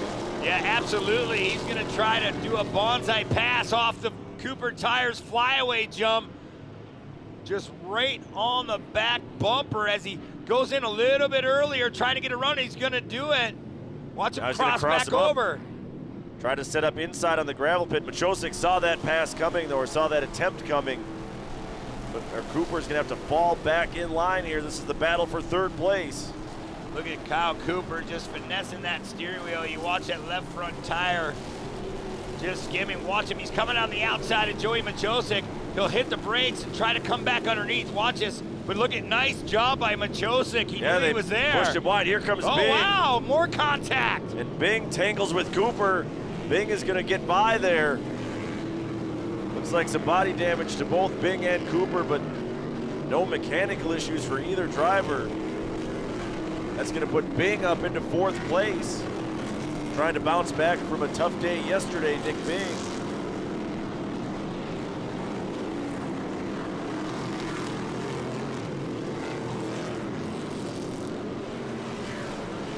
Bing trying to reel in our lead pack now. Fastest lap of the race, by the way, is by Nick Visser, who's been running in clean air after starting on the front row. Started on the pole and hasn't really looked back since. Yeah, 129.530 for Visser. So he's flat out flying. We're on board with Nick Bing in that 833 HBI ride. There's our leader right there in the 880. Last year's Super Stock Truck Points champion, trying to finesse his way around. A couple more laps here at Bark River International Off-Road Raceway. Crazy to think we've been doing this for 45 years in Bark River. It's only going to get better from here on out. The season's starting to get better here for Nick Visser. He had a rough start to the season in Antigo, finished outside the top 10 in both of those rounds. Since then, he picked up a couple of wins, one at ERX and one at Dirt City Motorplex. Yeah, Nick's just running the fast line. He's running some quick times, like we said earlier, jumping off that double, really bouncing the rear of that truck. A lot of heavy hits on the front. That's how good these suspensions have come such a far way with 2 laps to go. Super stock truck, everyone looking to spread out just a little bit more. Yeah, lead pack pretty well spread out from one another. The second half of the field is absolute chaos right now. Battles for position all over the race course. Yeah, it looks like Braden Beauchamp, seen a glimpse of him finally reeling in our top leaders a little bit after having a rough start. Just not the weekend that Braden wanted to have at his hometown race, but we're going back up front. Nick Visser coming to the Cooper Tires flyaway jump. Yeah, look at that lead. Smooth sailing here in round 10 for Nick Visser. Got about a 3.5 second lead over Ben Holcher, yesterday's winner. It's a good weekend for Ben Holcher. Yeah. Came into the weekend 5th in points with his win yesterday. He jumped all the way up to 3rd in points. Yeah, very consistent. Great job by him. He's just picking at that points battle. It's going to be tough to run down Machosik. And Kyle Cooper, look at this. Yes, Visser. we're just talking about Visser, how it turned around his season. Something definitely going wrong, maybe an electrical problem, because the truck kind of like is shutting off on the turns. We'll see again. It looks like just not the same acceleration we saw earlier. That's going to hand the race lead over to Ben Holcher. Visser moving over again. That's going to let Machosik go on by. Boy, Ben Holcher, he's going to be looking at the green flag still. But I'll tell you, he won in round 9. He would love to sweep the weekend coming back to Bark River. Here's Joey Machosik now going to the back section one more time. There's Visser. Bing gets around Visser as well. That's going to shuffle Visser all the way back to 4th place. Still running close to race pace here, but definitely a little bit slower than our lead pack at this point. Here comes Kyle Cooper. He's going to make the pass as well. Yeah. Visser moving off the race line. Kyle Cooper now plugging another spot away, but Machosik's ahead of Cooper, so that points gap is going to open up a little bit more as Ben Holger flying past 150 feet off the hill in a super stock truck. So our leader is just flat out flying. Here's Machosik now trying to put some laps together late here in this race as time has definitely ran out. Have to see if Holger can hold on coming off the drop-off jump into turn 1. Still about 1 1/4 laps to go here in Superstock, but it's Ben Holger inheriting the lead from Visser. So we're going to go to another full course yellow here. Wow, so this is going to make things yellow. really interesting now. So now you've got Holger, Machosik. Yeah, we're going to race to that starting line. The red flag right here. They're going to drop the red flag. Everybody's got to get hard on the binders. But Machosik now, he's showing a lot of steam. This isn't what Machosik wanted to see. He's pouring steam out of the top of that truck. So coming to a red flag, that's giving that truck a little time to cool down, but at the same time, it's never good when you park something that's really, really warm.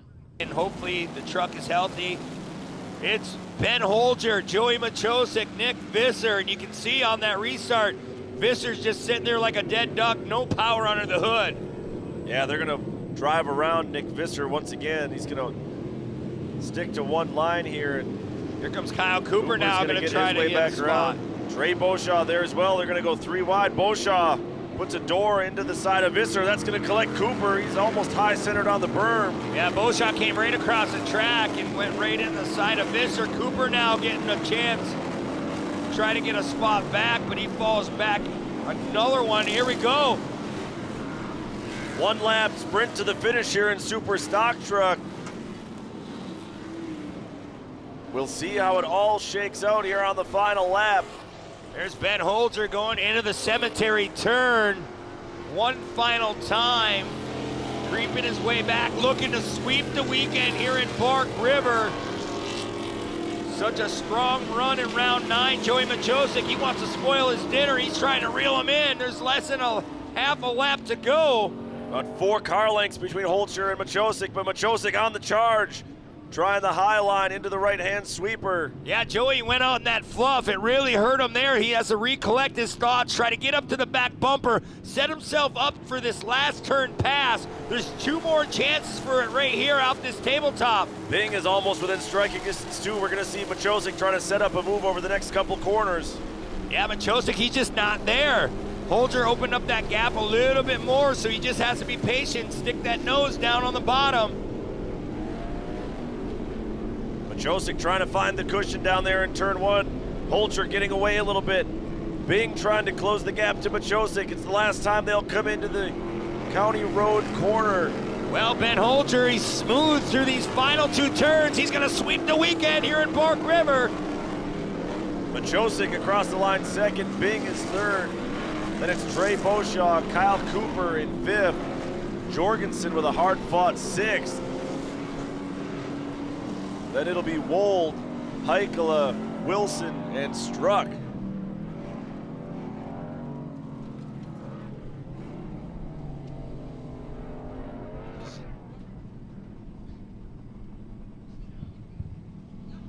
There's There you Visser. see That Visser. tells me the transmission was definitely going away on that truck. Yeah, he didn't make it. He's on the County Road corner there, so man, what a tough break for Nick Visser. He was running out front.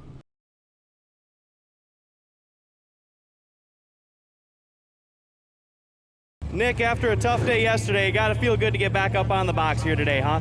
Yeah, it did feel really good to get back up on the box. We had some issues yesterday, had some tires go down, ran some debris over in the track. It's just a crappy day, but we came back digging. We just had some little gremlins getting us, so we're just going to keep digging. We're going to go through that girl and a fine-tooth comb and make her ready for craning and see if we can't get the ring race. Who helped you get up here today? There's a lot of people I like to thank. Fleet Pride, Green Bay, HBI Construction, Maxis Tire, All Out Asphalt, Dale and Jane's Pub, Smokin' Joe's RV Series, Country Club, many, many more. Dale and Jane's, I think I hit those. ATD Charlie for helping me a whole lot spot, keep me calm. ARO coatings, many, many more. Thank you, everybody. And crew. They worked on this thing hard last night to get her going, and my fiance Jess, and everybody, mom, dad, the whole crew. So thank you. Congratulations. That's Nick Bang, our third place finisher here today in Superstock Truck. Coming in second, the points leader, Joey Machosik. Joe, it was a tough day yesterday. You saw a lot of your points lead go away, but you're able to extend it a little bit today. Yeah, I think I gained a couple on Kyle. Blew a transmission yesterday. It was unfortunate. With that big wreck, I think it just jarred it and put it out. But today was good. The track was beautiful. It's my favorite track on the circuit. I think every driver is. I just want to throw it out to my dad. We thrashed on that thing last night. We had the transmission out. We bent a leaf spring. Just about everything. About 20 minutes before the race, we replaced an alternator. Just a rough day yesterday. On track today, you were all over Ben right there those last couple laps. Was there anything you could have done different to get around him and get this win? Yeah, go a little faster. No, Ben was running a good race. He was running good lines. I couldn't sneak underneath him. I was trying to down here before the 3 rollers, but I went a little wide and got stuck on the fluff there. Who helped you get up here today? Muskego Crane Service, All Safe Fire Equipment. My dad, like I said, we thrashed on that thing. Charlie from ATD, we put a fresh trans in there and the thing ran beautifully. Got a little hot today, but that was not the transmission. It's just the motor. That's it. That's all I got. Congratulations. That's Joey Machosik, our second place finisher. And on top of the box for the second time this weekend, sweeping it, Ben Holcher. Ben, you had him covered 2 days in a row. It can't get much better than that. No, it doesn't get any better than this. I just love this place. It's my favorite track by far. Talk about the stress level inside the truck when you have an extended red flag like that, knowing these guys are going to be all over you on the restart. Through the roof. I was just praying that maybe they would just shut the race down right there. It didn't happen. Who helped you get up here today, Ben? Oh, all my friends and family, Corey and Ed, the whole Pete's family, Connor, Logan, Pete, Vanessa, Trent, Maddie and Al, everybody. My Holter Brothers, Fleet Pride, Nick Holter Construction, Corey's cranking now.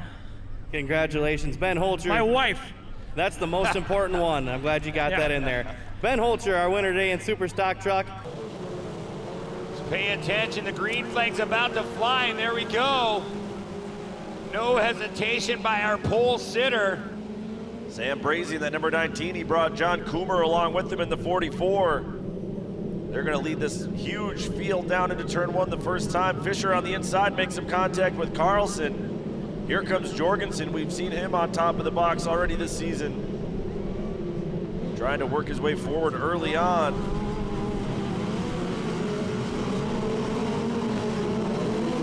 Track crew has just got off and did a fine job bringing all this dirt back into the race lines.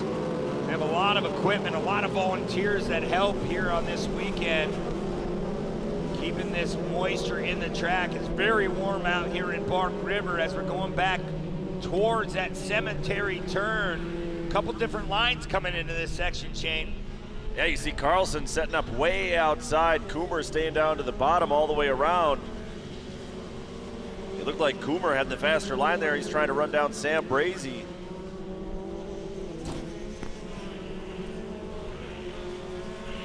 Yeah, there was a 10-car invert. What we're talking about when we say the inversion is we don't just want to put the points leaders up at the front, so the points leader before each round of racing for each class will draw a number, and whatever that number is, that's how many they flip. So today it was 10, so Sam Brazy is 10th in points. He got to start on the pole, and Colin Kearns, the points leader, had to start all the way back in 10th. Yeah, it goes down to just one person picking that number, and you get a good number if you're on the pole. You'd pick a number 2. The top points leaders would start out front. So today it was a different story as we're seeing some newcomers coming up through the field. Here we go. We got a battle going on. Yeah, that's the battle for 4th. Dustin DeGrand trying to work his way around Tricky Nicky Fisher, the number 73. Here's Brazy coming through our camera, still holding on to that lead. Has a little bit of company, but out in that clean air, trying to run away and hide. I believe that was Jorgensen now coming into our camera as well in that Arctic Cat. Yeah, Jorgensen now up into 4th and catching up to our lead pack.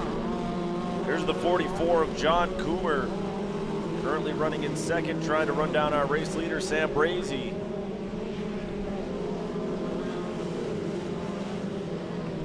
Yeah, Brazy going a little wide, opening up the door just a little bit more, coming towards the Cooper Tires flyaway jump.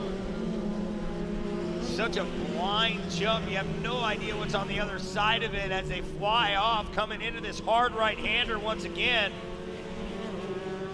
Brazy trying to play defense, stays way down to the bottom. Coomer actually checked up and kind of had some indecision about lane choice there. That's going to open the door for Carlson to pull alongside for a moment. Yeah, Brazy still running that inside. Here comes Carlson. Like he said, trying to work his way up into the top 2. Carlson from just up the road in Gladstone, Michigan. Running up here in the top 3 in the early going. We know Jorgensen is on the move, but right now John Coomer has the fastest lap of the race at 1:33.081. Wow, Coomer really showing some speed. Oh, he makes contact. Coming through that little roller jump section. Really, really tricky trying to finesse that throttle. Look at Brazy still out front. Here comes Jorgensen again. Trying to run down Carlson as we come to that halfway point, the mandatory competition caution. At halfway, it's going to be Brazy, Coomer, Carlson, Jorgensen, DeGrand, your top 5. Then Tricky Nicky Fisher, Liebergen, who we've seen on the podium a few times this year, is back in 7th. Tilkins in 8th. Colin Kearns, points leader entering this weekend, nowhere to be found. Wow. Sam Brazy with a great start. He's holding on to that lead. We're just about under 5 minutes to go in this race. We do these timed races in 2021, trying to get things moving. You know, it's more like a sprint race, but it keeps everyone on the same page, and it's worked out fairly well this year. Yeah, creates some really good competitive racing, especially the sprint to the finish after the competition yellow becomes very, very exciting, and especially these larger classes.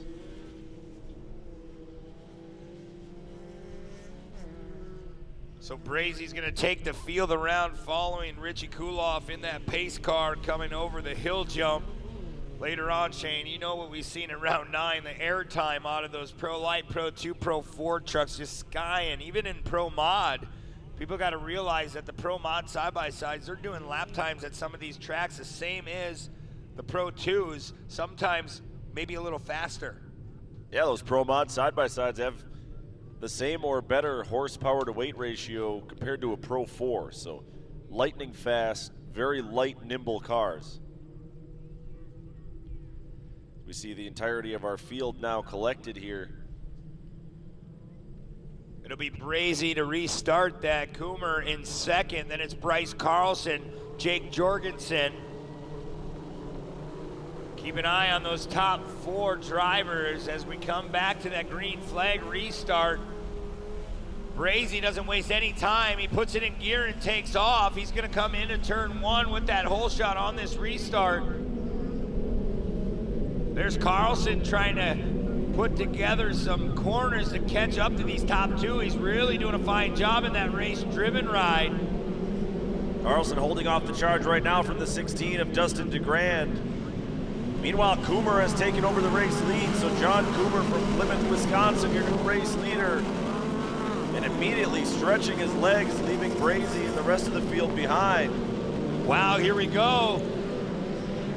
Another car getting around. Big trouble down here at the finish line. A few cars involved. See if we can get them out of the way. It looks like everyone's okay. Cody Jones, one of the drivers involved, cannot make out who the other driver was. For now, it's still green flag everywhere else on the race course. Now Jorgensen getting around Carlson. Got past Carlson, you called it, Brent. DeGrand now working on Brazy as well. That's the battle for 2nd, 3rd, and 4th with Jorgensen joining the party. Yeah, Jorgensen's looking really, really strong here in this second half. We'll have to see if he can put it together. He's right down on the bottom side of your screen. So you see our race leader trying to check out in this second half. There's Brazy still running runner-up.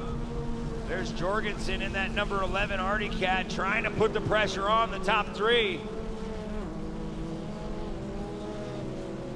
Yeah, this would be 3 drivers if they can hold this running order in the top 3 who have not finished on the podium once this year. None of our top 3 have finished on the podium yet. Look at Jorgensen. Now putting the move on to Grant. Jorgensen has won a race this year. He's now up into 3rd place. Yeah, he's just taking his time. He's just trying to put together as many laps as possible here when time's running out. But Jorgensen, look at him. Whoever he puts his eyes on, he just reels them right in, just like that. Whoa, a little tap on Sam Brazy there at the worst possible spot over that blind corner around our spectator area. Brazy able to regain control of that spot. The other driver that was involved in the incident down in front of us, Brent, by the way, a couple laps ago was Derek Liebergen, another one of the front runners in the points chase. Yeah, round 9 he had a good run, and that's just the breaks here in off-road racing. Some days are good, some days are bad as we're coming back towards the Cooper Tires flyaway jump one more time. Brazy still ahead of Jorgensen. Jorgensen's gonna try to set an outside-inside move up right here, coming on this right-hander. He'll try to finish the pass on exit. Watch him come back, cross over here, stick to the bottom. He's gonna try to creep, but he looks to have the speed to go all the way around the long way. Thought about trying the outside. He's gonna fall back in line. Brazy doing a nice job of making his car a little bit extra wide. Now Jorgensen's got the run. He's gonna be set up outside into turn 1, but he's gonna make that pass stick as it goes down the hill. Yeah, Jorgensen, textbook move, just playing it safe. Now he finds himself up another spot. So Brazy goes to 3rd, Jorgensen goes to 2nd. They're all still trying to chase down John Coomer in the number 44. Looks like the white flag's coming out for Coomer this time by. Can Jorgensen put something together? You can see the gap on our camera. Coomer is definitely checked out on Jorgensen, but Jorgensen looks to be flying here in the second half, but Colin Kearns looks to have the fastest lap of the race of a 1:29.326. Yeah, Kearns and Tilkins are battling one another for 6th and 7th on the course right now. They are your 2 points leaders. Kearns entered competition today with a 5-point lead over Derek Tilkins. So not a lot of change going on in the points chase, even though Kearns and Tilkins are a little bit further back in the field, as Coomer still in control, headed down into the right-hand sweeper.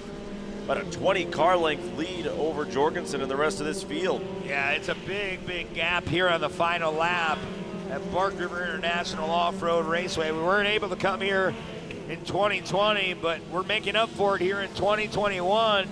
45th anniversary. You're watching Sportsman side-by-side racing, and Coomer has just dialed that car in here at the second half of this race. Couple turns to go, Shane. Yeah, it's still all about John Coomer here in that number 44. This will be his first visit to the podium in the 2021 season if he can hold it together here.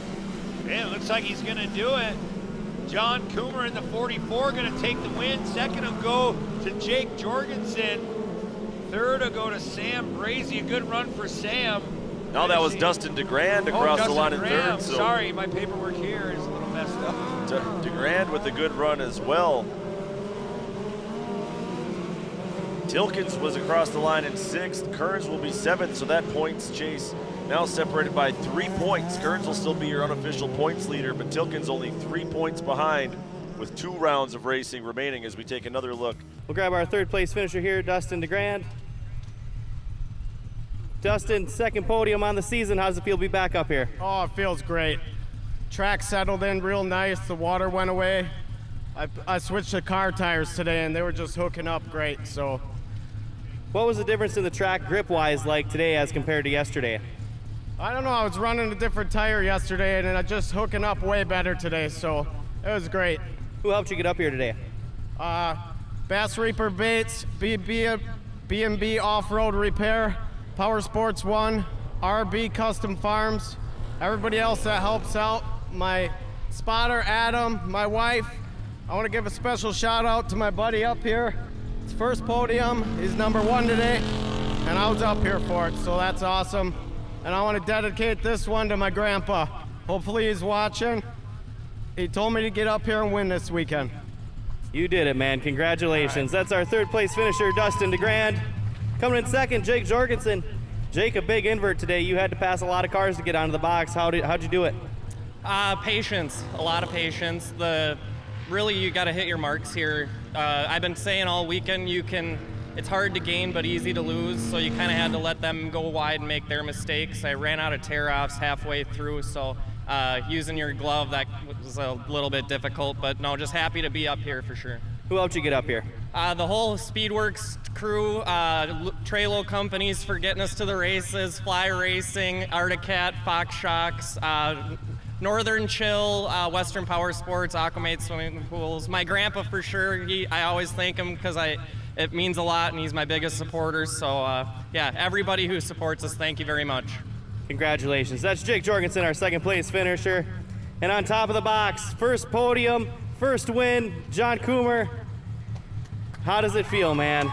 This is wild. This is amazing. This track shaped up perfect. I felt fast for once, and we just had a good run, clean, and I can't wait, man. I'll just keep going here. Which lines were you hitting that you felt like were hooking up for you and letting you run away with this thing today?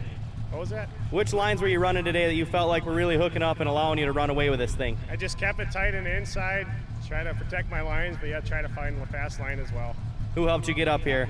Oh, we got Purely Medgas, B&B Off-Road Repair, Single Finger Motorsports. That's about it for now. Congratulations, John Coomer. First career win in the Sportsman side-by-sides. Let's hear it. I just want to thank my wife, my spotter. He was on top of it, and everyone else that's here to help me out. They're awesome. Congratulations. John Coomer, first-time winner in the Sportsman side-by-sides. We're about to go racing. There's the green flag, 31 cars trying to funnel down into turn one. We'll see if all the kids can play nice with one another. Yeah, Ella Holzer, it already looks like Cody Krantz in the 22 up front. That's scary for everyone else. Round 9, he checked out on the field. There's some contact, some HBI cars going around. William Holzer involved. Looks like the 66 of Dreyer was involved. There's Cody Krantz already looking for that early lead. Ella Holzer trying to go the long way around. Oh, further back, we've got a car up on their side. That's one of the Henches cars. I believe that's Ellie Henches.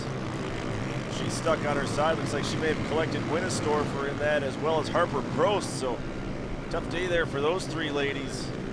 And a couple cars tipped over on their sides. There's another one I couldn't make out the number, but most of the field able to get by free and clear here. We'll reset the order for you.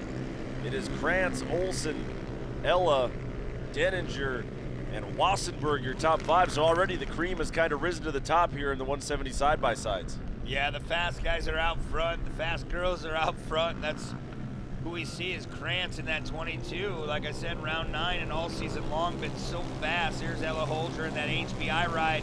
There's Denninger in the race-driven ride, trying to make that pass on the inside. This class has another terrific points battle among its top three. Entering today's race, Ella Holzer, 358 points. Cody Krantz, 354 points. And Grant Dressel, 352 points. So 6 points separating first and third place in the 170s. As we see Denninger, that number 11, we've seen him on top of the box this year. He's working on Wyatt Olsen in that number 20, but then Denninger scrubbed off a lot of speed there. Yeah, Denninger threw away a little bit of speed on their exit in turn number 1. There's Krantz.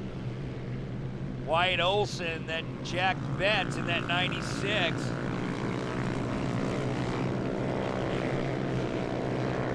Now Wassenberg in that 25 looking to the outside of Denninger. Denninger has a back bumper full of Corbin Wassenberg, but Wassenberg now feeling the heat from Ella Holzer. Ella Holzer was the class champion in the 170 side-by-sides presented by Race Driven last season.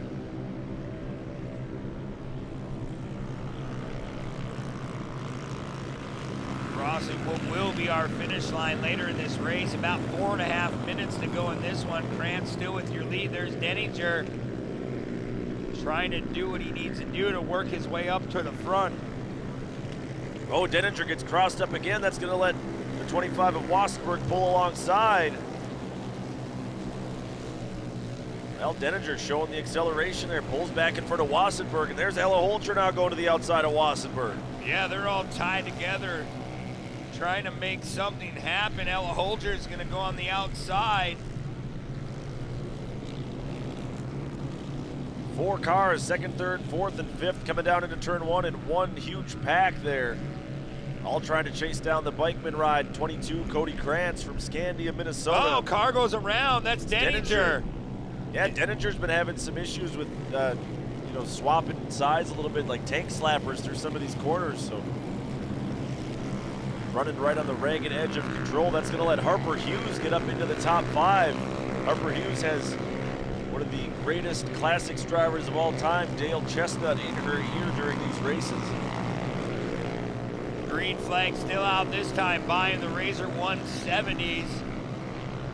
Beginners class. So cool how big this class is. There's so many cars. You can see them on the left of your screen still coming around turn 1 as our leaders are now going through these 3 roller jumps on this hard right-hander.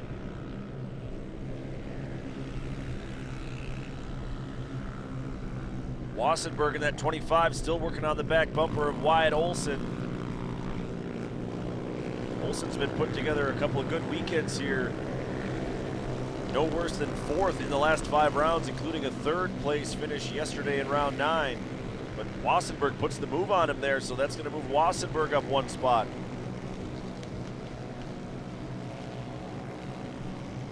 Wassenberg now moving up that spot. Like Shane said, we're coming back into our turn number 1. Everyone trying to carry some speed. Oh man, it looks like we got another car going around. Yeah, that was a lap car. Looks like the number 24, Tanner Tebow from Ishpeming. It's his first weekend racing 170 side-by-side, so tough break there. Learning experience, taking his lumps a little bit as he goes a lap down. There's Olson trying to hunt down these top couple of drivers. Running a good line on that bottom, coming by what will be our finish line. The green flag still out with about 1 minute 40 seconds to go.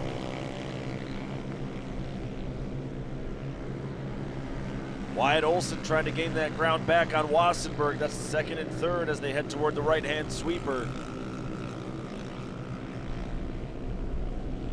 Looks like Wassenberg now with the fastest lap of the race, a 1:31.52. So Cody Krantz out front, but at the same time not laying down the quickest lap. So we'll have to see if Wassenberg can put something together, but we're getting close to about 1 minute to go, Shane. Yeah, they'll be racing that clock as they come back to the stripe. We'll see if it's white flag next time or if it'll be 2 laps to go. Just depends on how much time is left on our race clock and which decision the scoring and timing team decides to make there. Olson still running a fair race in that number 20 ride. Trying to stay to the bottom, trying to get as much speed as possible coming through this little chicane. Coming back towards the road here in Park River, Michigan.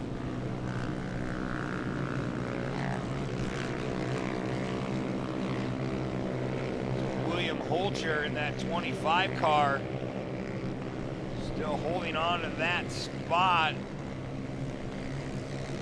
Green flag still out, so 2 laps to go here for the 170s. It's still Cody Krantz out front, but still the fastest car on the race course is Corbin Wassenberg. We'll see if he has enough time to try to run down Krantz. Yeah, look at Corbin Wassenberg. He knocked off another 2 seconds on his lap time, so that's huge. We'll have to see if he can run down our race leader. Cody Krantz nowhere really to be found. Yeah, Wassenberg's best time is over a second faster than Krantz's best time, so we'll see if he can reel him in. There it is, Wassenberg slowly gaining that ground, putting down some good laps here. About a lap and a half to go now for the 170s. Down to about an 8 car length lead. It's Krantz, Wassenberg, Olson, and Ella Holcher, your top 4. There's Cody Krantz in that number 22 Bikeman Performance ride. And look at this, starting to button up on the backside of Krantz. Lap traffic could play a factor here.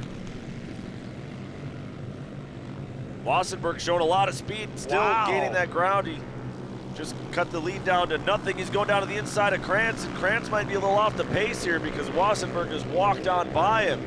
Yeah, he really did. I don't know if he caught Krantz sleeping. Here comes Krantz back on the inside. He's gonna have the preferred line climbing this hill, but there is a tight turn coming up here. Krantz on the outside. Oh, they make contact. Wassenberg goes up and over. Wassenberg is going to be stuck on his side here on the final lap. Cody Krantz, first time in a while he's had competition come up to him and play, just duking it out, and he just kind of got into him, came into that berm, and he went upside down. So Wassenberg, after having the fast lap of the race, he finds himself on his lid. What a tough break for Corbin Wassenberg. That's going to move Wyatt Olson up into second place and Ella Holcher up into third now as we take another look. Wassenberg had that inside line, and Krantz just kept moving down, and pretty soon Wassenberg had nowhere to go but to hit that berm. Yeah, they were door to door, so it's just a tough break for Wassenberg. They made that contact, and being this open wheels, it's never a good sign when you make contact like that and push somebody into the bank. But hey, things happen like that. Krantz still out front, and this is our final lap here. So Cody Krantz trying to double down in Bark River, Michigan with a turn to go. Olson trying to reel him in, but he's running out of time. Final time onto the Amsoil front straightaway. Checkered flag is out. Cody Krantz will take another win here in the 170s. Wyatt Olson second. Ella Holcher will be third. And our top three just checked out from the rest of the field. Yeah, they really did. They're in the league of their own, and you can see the rest of the field trying to make their way up to the checkered flag. There's Cody Krantz in that number 22 Bikeman Performance Vision Wheel on board. A young but good race car driver. Unofficially, I'd have Harper Hughes finishing in fourth. That's a great run for her. Of course, you watched. Well, you've got a lot of laps around this track this weekend. How was it driving? It was pretty good. Which of your three cars was the easiest to drive on this track this weekend? Either between my short course car or my 5-cent. They both run pretty fast. So the one you got on the podium with is the one that you didn't think ran well? I guess. Who helped you get up here? My mom, my dad, my grandma and grandpa, Aunt Steph, Uncle Craig, Pa, Scotty, Holcher Brothers, Advanced Construction, and all my other sponsors, sorry. Congratulations. That's Ella Holcher, our third place finisher. Coming in second again today, Wyatt Olson. Wyatt, you've been stringing together a lot of good races here lately, haven't you? Yeah. Lots of good finishes. Is your car working good? Yeah, great. Really great, right? Where was it really good today on this track? What do you think was your fastest section? Probably the whoops section. Yeah? What was fun about the whoops? It just could carry so much speed. Who helped you get up here? My mom and dad, grandpa and grandma, Preston, Olson Power, Rachel Contracting, Bridging Hopes, Hair Bar Establish, and Waldog Exports. Congratulations. That's Wyatt Olson, our second place finisher in the 170s. And on top of the box again, Cody Krantz. Cody, you had a little bit of a battle in the middle of the race there. How was that? Good. Good? You were able to hold him off? Mm-hmm. How'd you do it? I don't know. You don't know? Was there anything you were having a hard time with out there today?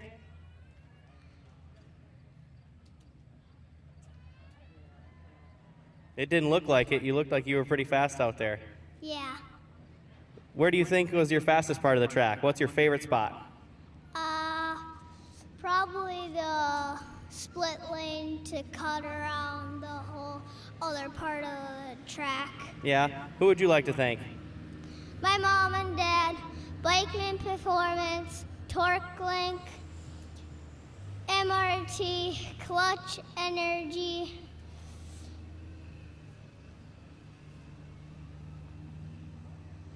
Vision, Fox Shocks, Blow-In Concepts, and all my other sponsors that I forgot. Congratulations. That's Cody Krantz, our winner. Wait for this green flag. There it is. The green flag flies here in Razor 570s.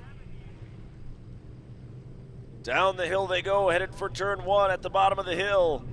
Dressel got a good jump. Here comes Chase Braun already down to the inside of Johnson. Johnson just slammed the door, though, on Braun.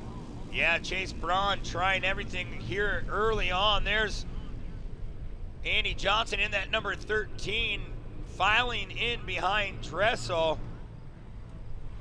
A new class this year. Brian Heiding at Race Driven really wanted to push it and move kids a little bit closer to the next step in side-by-side racing, a little bit faster than the Razor 170s. They get a next step, and then you might see these guys in your buggy classes all the way up to super stock truck and other divisions. So a great stepping stone once again. There's Johnson now on the inside, Ben Heiding. Side by side, they're going to go 3 wide through the rhythm section. Braun is down to the inside. Dressel just ran out of room there and had to check up. Johnson forced way to the outside, and then Braun is going to take over the race lead.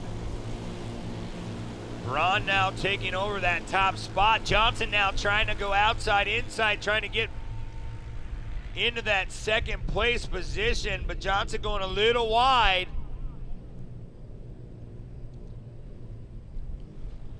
Now Heiding is up there in the lead pack as well, working on the back bumper of Andy Johnson. Johnson looking for a different line, trying to get past the 8 of Ethan Dressel. He's from Sturgeon Lake, Minnesota. Johnson, a local kid right here in Bark River. There's Ben Heiding in that race-driven number 19 ride, trying to work his way up towards the front. There's Andy Johnson once again. Also race-driven on board. Can't thank them enough for being a big partner here this weekend. Coming back towards the 3 roller jumps on this hard right-hander. Our leader goes a little bit wide.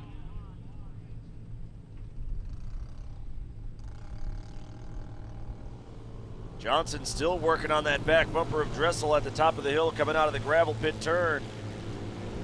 Johnson's going to try an inside exit here. Yeah, Johnson, he's been going everywhere, trying every different line here these last couple laps. We'll see if he can put some stuff together. There's Braun still out front. Johnson trying to go way to the outside. That's not going to work for him there. I said it yesterday, and I'll say it again today. Johnson, I love watching him race because the kid is just flat out aggressive all the time.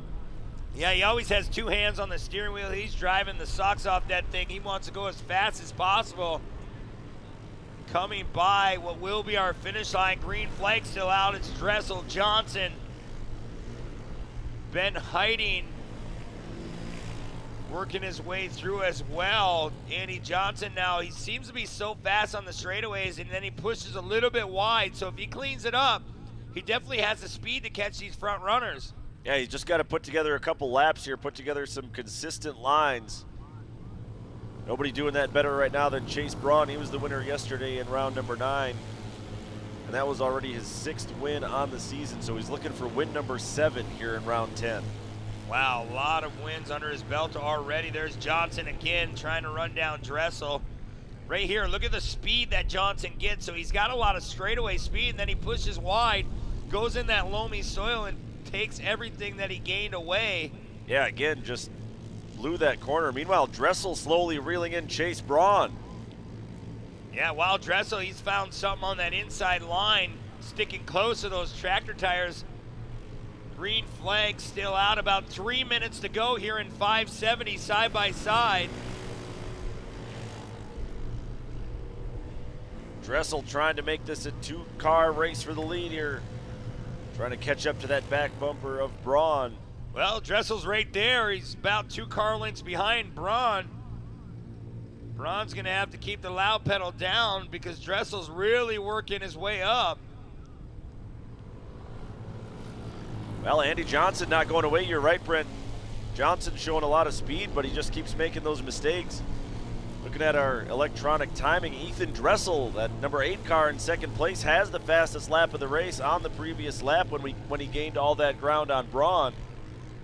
Yeah, Johnson, he's taking it a little bit easier there. Now Dressel goes where Johnson went last lap, gets a little wide. Johnson gives him a little love on that right rear. Now he goes back to the inside. So see, how fast Johnson really is, though, Shane.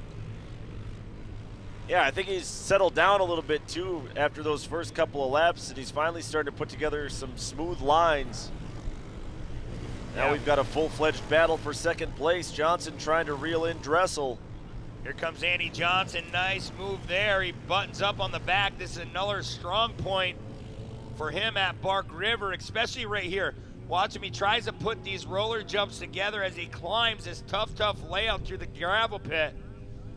They call it a gravel pit. We're going to dice up a couple different rocks throughout today's action. Johnson puts a door into the side of Ethan Dressel and makes the pass stick. So, like I said, he's an aggressive driver. Not a dirty driver by any means. Very clean, but always on the throttle as hard as he can possibly be. So Johnson now moves into second here at his hometown track. He might still have enough time if he can get out in that clean air to run down Braun. There's Braun right there coming into our screen. There's Johnson. Dressel now moves back to third as the green flag is still out with under a minute to go here in the Razor 570s. Should be 2 laps to go then. The battle for third heating up 2. Ben Heiting gaining some ground now on Dressel, and Ben Heiting has the fastest lap of this race. He's running in 4th. Wow, good for Ben. Ben has come a long way in a short period of time. His father, Brian, is putting him in the right equipment to try to run up front, and he's doing a phenomenal job.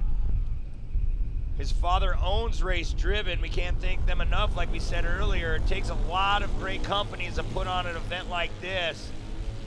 And look at Ben Heiting now moving up to the back door of Dressel, and look at our battle for the lead now. Yeah, Johnson putting it together here, getting a run on Braun. Down to about 4 car lengths between our leader and the number 7. And our second place car, the number 13 of Johnson. Look at Johnson now in turn number 1. He really putting it together nicely. Here comes Ben Heiting in that 19, trying to work his way into the top 3. He wants a podium spot here at Bark River. We should be coming to the white flag, Shane, this time by. Here comes Johnson to the inside. Trying to get a run as they come to the finish line. It's still about 5 car lengths between Braun and Johnson. Johnson right here, he just has to be really careful. He has to hit his marks. It's hard to say about a young kid like that, but they put a lot of seat time in these cars. He's driving a couple different classes, trying to make things work. Yeah, former world champion in short course car too, so he knows what it takes to win. And this is a new class, like we said, for this year, so these drivers, these teams are still figuring out the cars too, trying to figure out how to make them work as well as they possibly can. Yeah, it's a brand new class, like you said. It's not easy to figure out a new class in a new car, and these top runners are really dialing them in. Chance Brown is really looking good here. With a couple turns to go, Shane, looks like he's going to get the job done. Look at this battle for the final podium spot. Andy Johnson was off the pace for a moment, Brent. He might have broken. Well, looks like he's back up to full speed. Chase Braun is going to take another win here at Bark River. Oh, look at Ben Heiting. He's going to sneak one on the last turn of the last lap. So good job by Ben Heiting. Andy Johnson was second, Heiting third. Ethan Dressel will be in 4th. There is Chase your Braun, winner. another weekend sweep here at Bark River. Ben, you made a heck of a move to get up into 3rd there on the last lap. How'd you do it? I was just holding my lines pretty good. I saw that Ethan, he was going outside on that first turn, and I just cut it down inside. We got into it a little bit. I biked it pretty bad.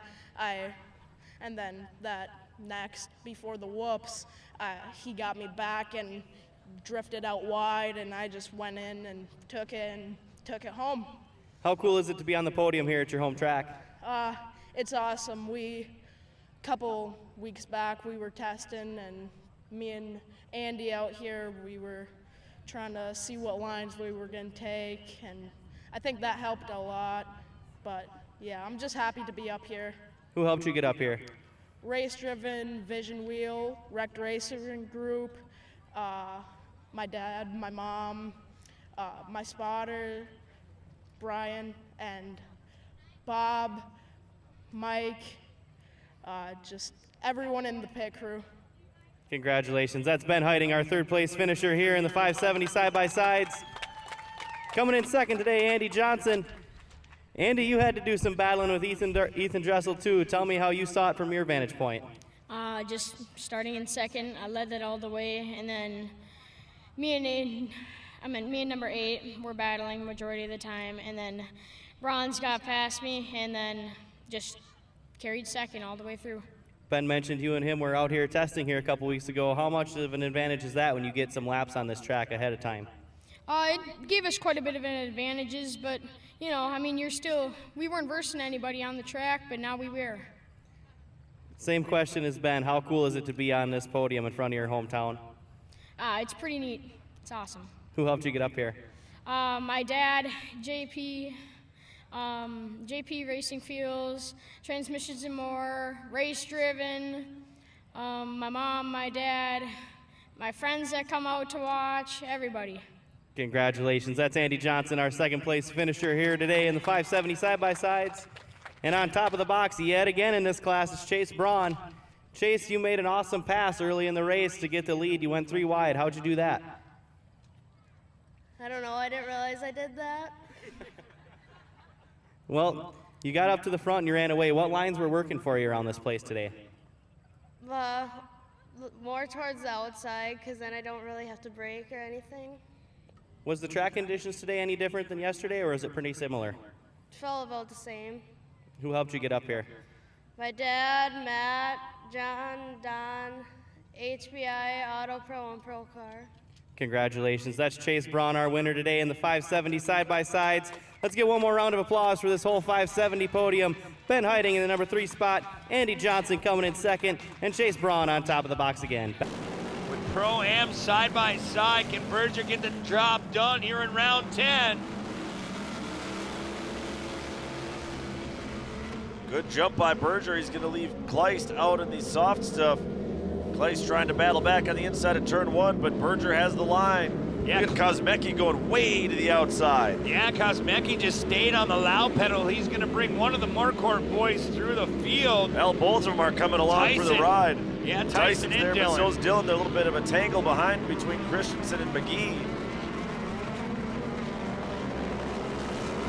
But it'll be Bill Berger, your race leader, first time past the stripe. Berger, Kleist, Kosmecki. That time we got a good clean start from the entire Pro-Am side-by-side field. Yeah, there's Berger now coming in the back section here at Bark River International Off-Road Raceway, coming towards Cemetery Turn for the first time. The track looks very, very nice. There's Tyson Marquardt in that number 2 at the bottom of our screen. Kleist on the charge. He's going to make that move on Berger. Chase Kleist got a great run out of Cemetery Turn, and he's going to be your leader now in round 10. Yeah, Kleist in that 12 really showing a lot of speed early.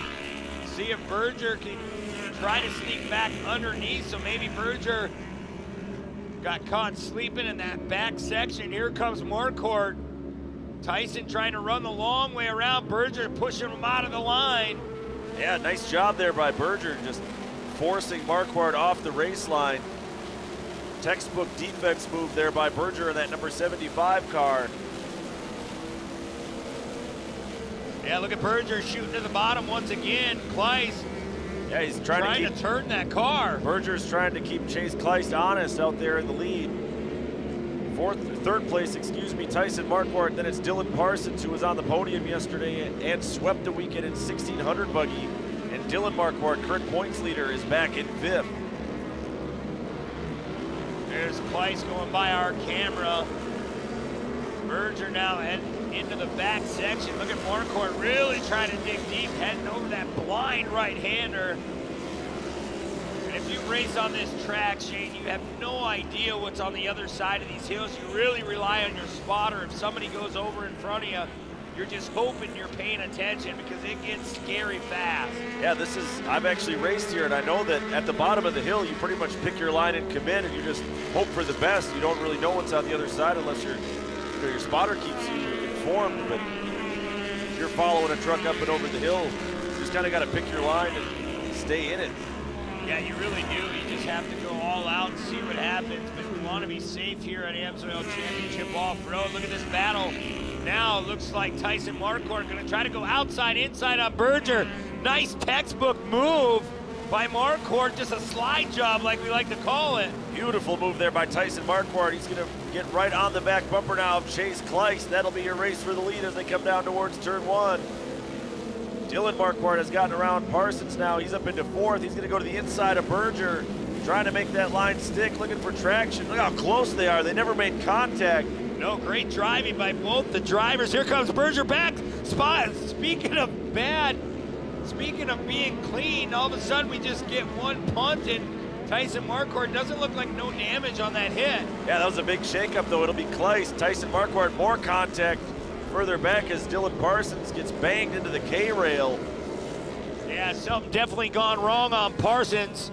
He's pulled off the track. The tie rods look to be a little damaged.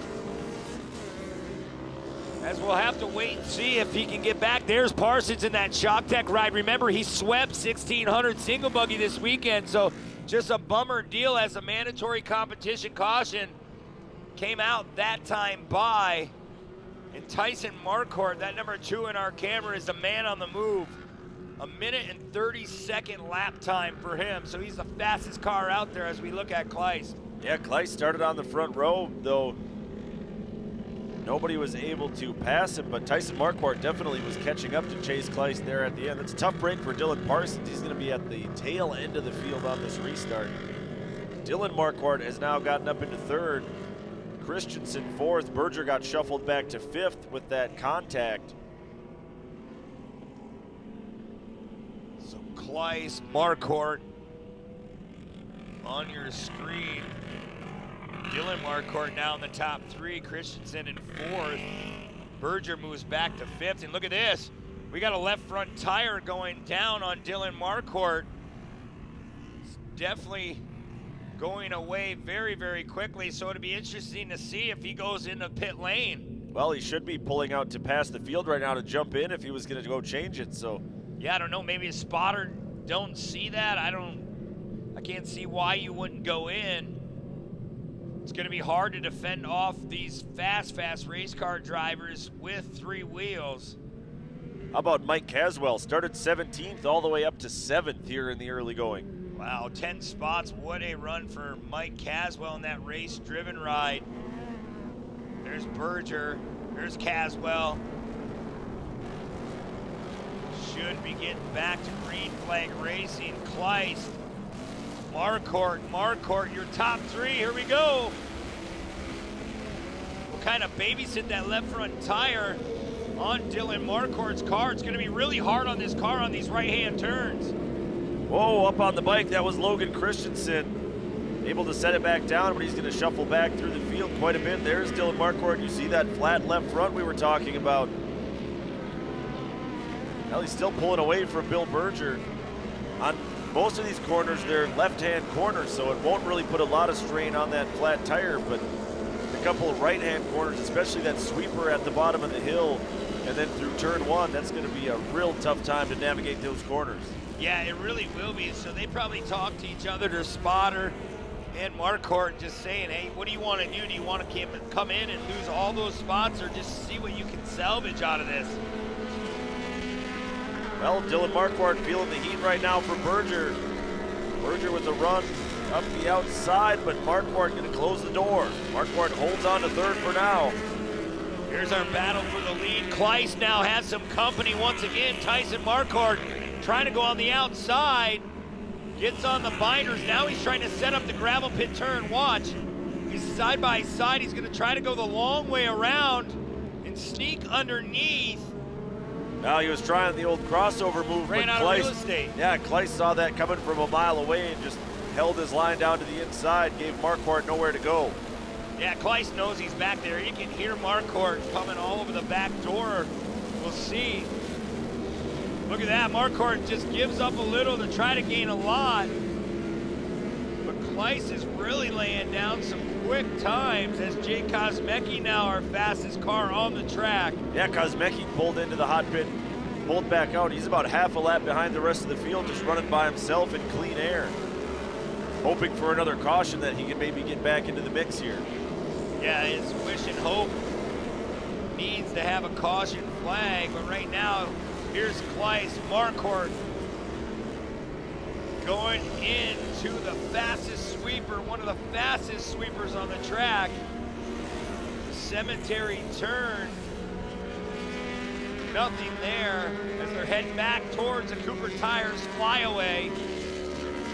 Yeah, that time through Cemetery turn, Tyson Marquardt actually pushed out a little bit wide and it cost him some track position. So now he'll have to go back to work to reel in Chase Kleiss. It's about 7 car lengths, but look at Tyson Marquardt trying to outbrake Kleiss as they come into the right-hand sweeper, and he does. He gained a bunch of ground there. Wow, look at this. It tightens up going through the gravel pit. It's really deceiving, Shane. Like I said in round 9, you can try to keep it to the bottom, and it just wants to keep pushing you out in that fluff. We're heading back towards turn number 1. Let's see if Marquardt can set something up here. Kleiss doing a tremendous job staying down to the inside. Marquardt's going to pass him. He's going to have to do it on a longer line around the outside. Right, and he knows that too, Kleiss. He's going to make him go that long way around as Marquardt trying to prove us wrong, trying to dip to that inside as we still have the green flag out this time by. So 2 laps to go because we are running out of time. The clock shows 0. Marquardt again trying to get a run down towards Cemetery turn. He's going to be set up on the outside. We've seen a lot of drivers use this line where they enter the Cemetery turn on the outside up on the cushion and try to exit really low. Yeah, they want to try to set that up. And Marquardt, we've seen the speed he had all season long. Kleiss, he's won some races, but it's going to be tough to defend off Marquardt. Coming back to the Cooper Tires flyaway jump one more time. Look at him how he danced right over to the left-hand side. He's going to try it once again. Go outside, inside. He's going to try to set himself up for the gravel pit. Yeah, Kleiss doing a nice job, though, staying down to the inside. Might have been a fake-out move, though, by Tyson Marquardt. He's got the inside line through the gravel pit, turn up the hill. They're side by side, Barely wheel to making wheel. Contact. Great driving by Marquardt. Remember, this is 2 laps to go that last time by, so we will be coming to the white flag. Marquardt dives down into turn 1. A good battle going on for 3rd and 4th. There's cars side by side. It's Christensen and Berger. Here comes Christensen to the inside, trying to push Berger out. Bill Berger still holding on to that position. As Kleiss really needs to put his head down because the white flag's out. No more time remaining. If you're in 2nd, you gotta go.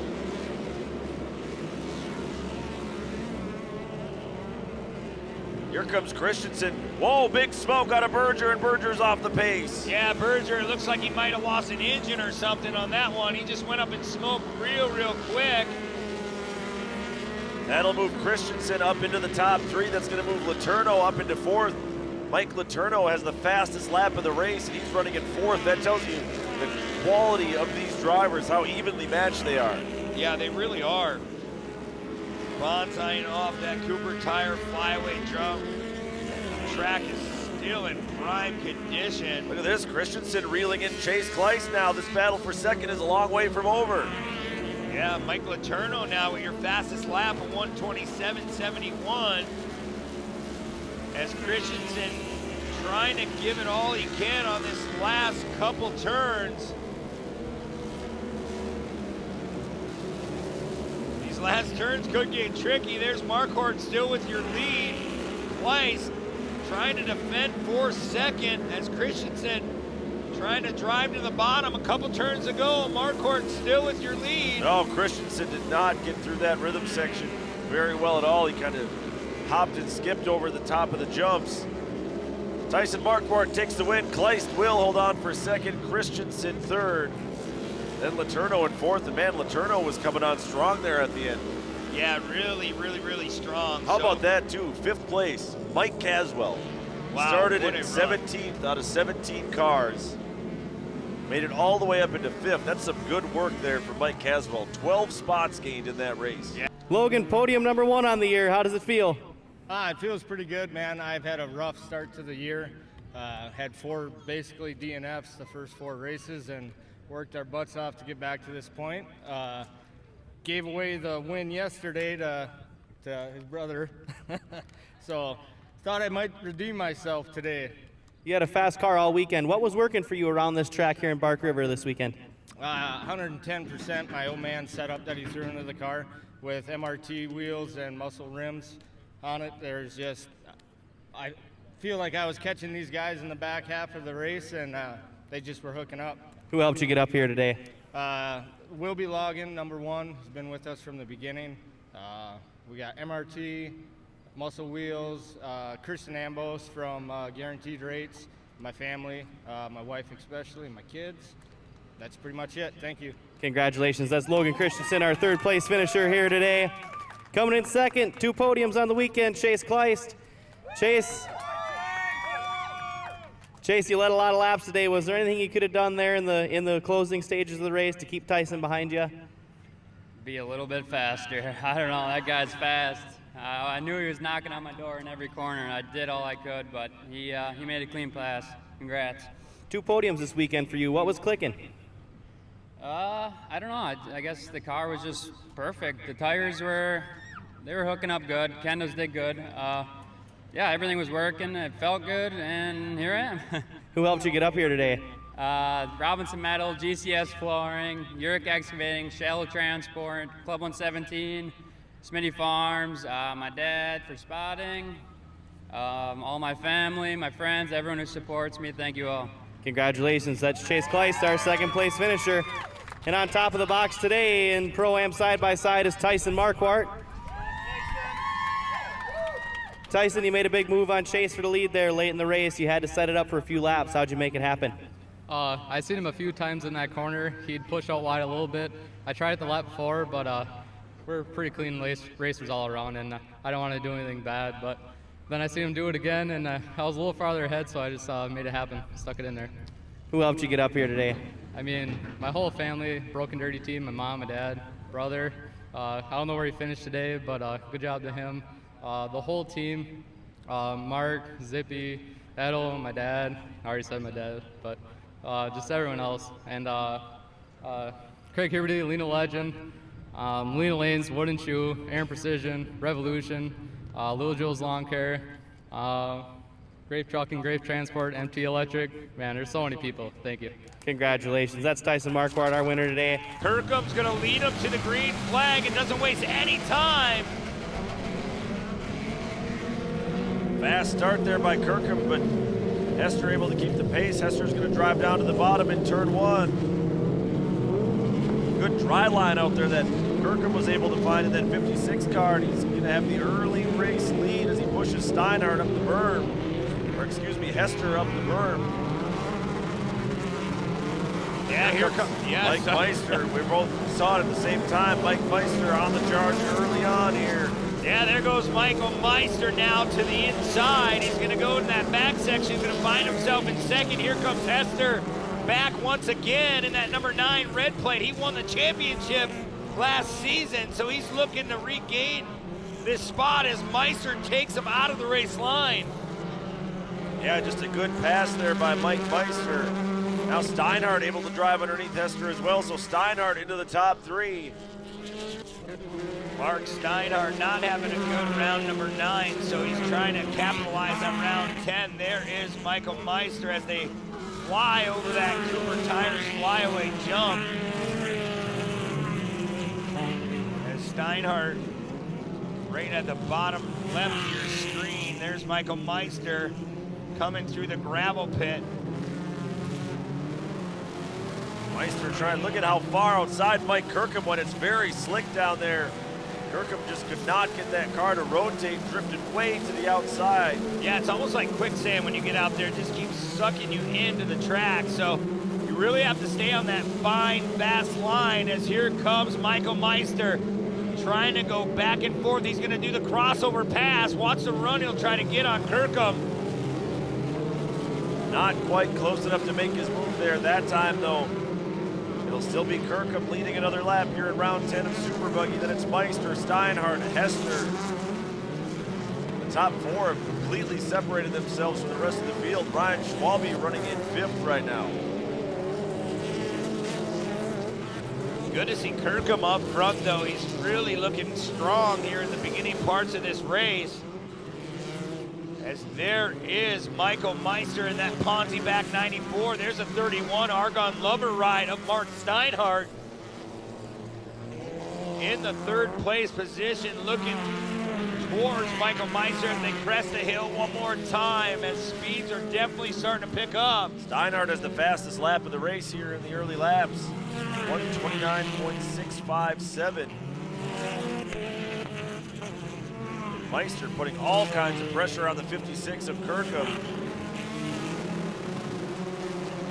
Yeah, Michael Meister, look at that. He's just carrying that left front, Shane. There's so much grip on the bottom. A lot of guys don't go down there, trying to go where no one else has gone, as his track is starting to come in really nice. And look at, he puts that right front right down on the bottom there as well. So he's really thinking out here, Michael Meister, trying to carry as much speed as possible. Yeah, Kirkham stretching it out a little bit, though. Oh, look at this. Looks like Hester might have stubbed the motor or just popped it out of gear. Him and Steinhardt made contact, Shane, and they both almost parked it as we come to the halfway point, the mandatory competition caution. Yeah, it looked for a moment like Meister might have been off the pace as well, but he finished at full speed there in the first half. But you're right, Hester definitely stalled the car. Something went sideways there for Hester. But Mike Kirkham leads at halfway after starting on the pole. It is Kirkham and then Meister. That was your battle for the race lead there in the final laps of the first half of Super Buggy here in round 10.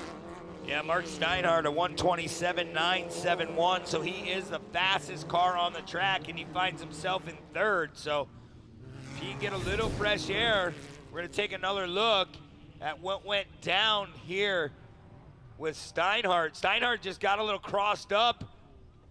Yeah, went to go correct it, nowhere to go for Hester. Hester just lost fire. That's exactly what happened. So we've got a big plume of smoke out over the front section of the course. Brandon Johnson, or excuse me, J.D. Curran, the number 84, giving off a little bit of smoke there. But he's going to rejoin this race and try to catch up to the tail end of the field. Yeah, definitely has some tie rod issues with the front of that car. He's trying to keep it straight. Chisel Weans was in that car in round number 9, so good to have J.D. Curran back in round 10 after having some back issues, Shane. So Richie Kuloff is gonna bring them around these next 2 turns, and we should reset this field. Mike Kirkham. Then we have Michael Meister, Mark Steinhardt, Michael Hester, Chris Vandenelsen, and Dave Vandenelsen in your top 5.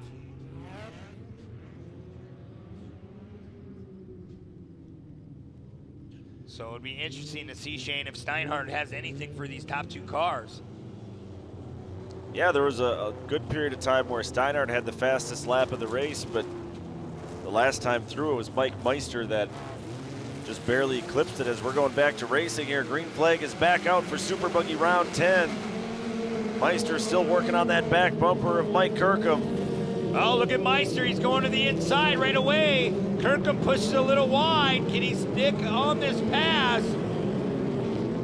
Wow, he goes a long way around. They make a little contact. But it looks like Meister's going to take over the top spot right after that caution flag. Yeah, quick strike there by the 94 of Meister. Kirkham did a nice job to gather it back up after they made contact, though. Yeah, it wasn't no hard punt or anything in this Pro Buggy class. Just things happen like that, but you got to be aggressive sometimes, especially on these restarts.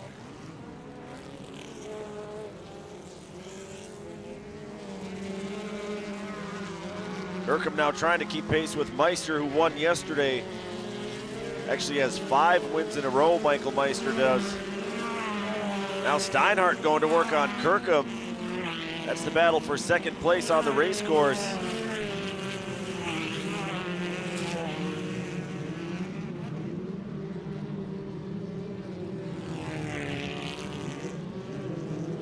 everybody pretty well settled in at this point.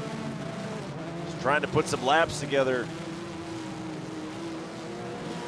Yeah, Steinhardt trying to run down our top two drivers, but they're just all about the same distance apart. There's Kirkham trying to reel back in Michael Meister. Here's Steinhardt now coming through this little chicane.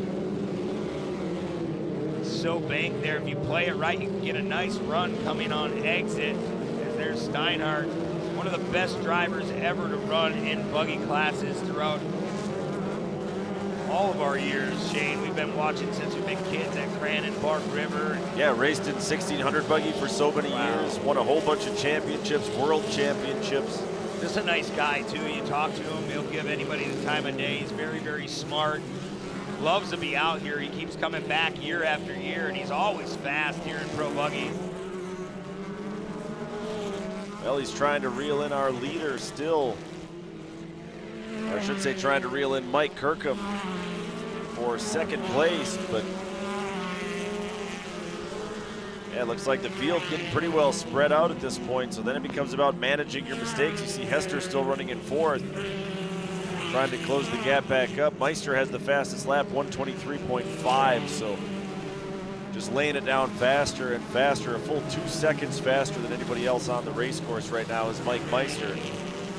Yeah, there's Michael Meister, that Ponzi back 94. Won some championships here in Pro Buggy.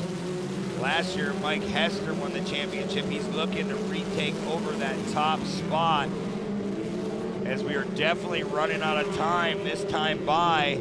Here comes Hester now. He's looking toward Mark Steinhardt as the white flag is going to come out this time by. Our clock just ran out, so perfect timing as we head back into the fast section here at Bark River. You can see how much the track dries out, how quickly it dries out. There was a lot of water down on this track at the start of the race. Lap times now about 6 seconds faster across the board than they were at the start of the race, just because the track is coming in and coming around for these two-wheel drive super buggies. Meister flying off the Cooper Tires flyaway jump one more time, backing it in, almost over-rotating it a little bit. This is the final lap. Meister trying to hold it together, going through the gravel pit one final time.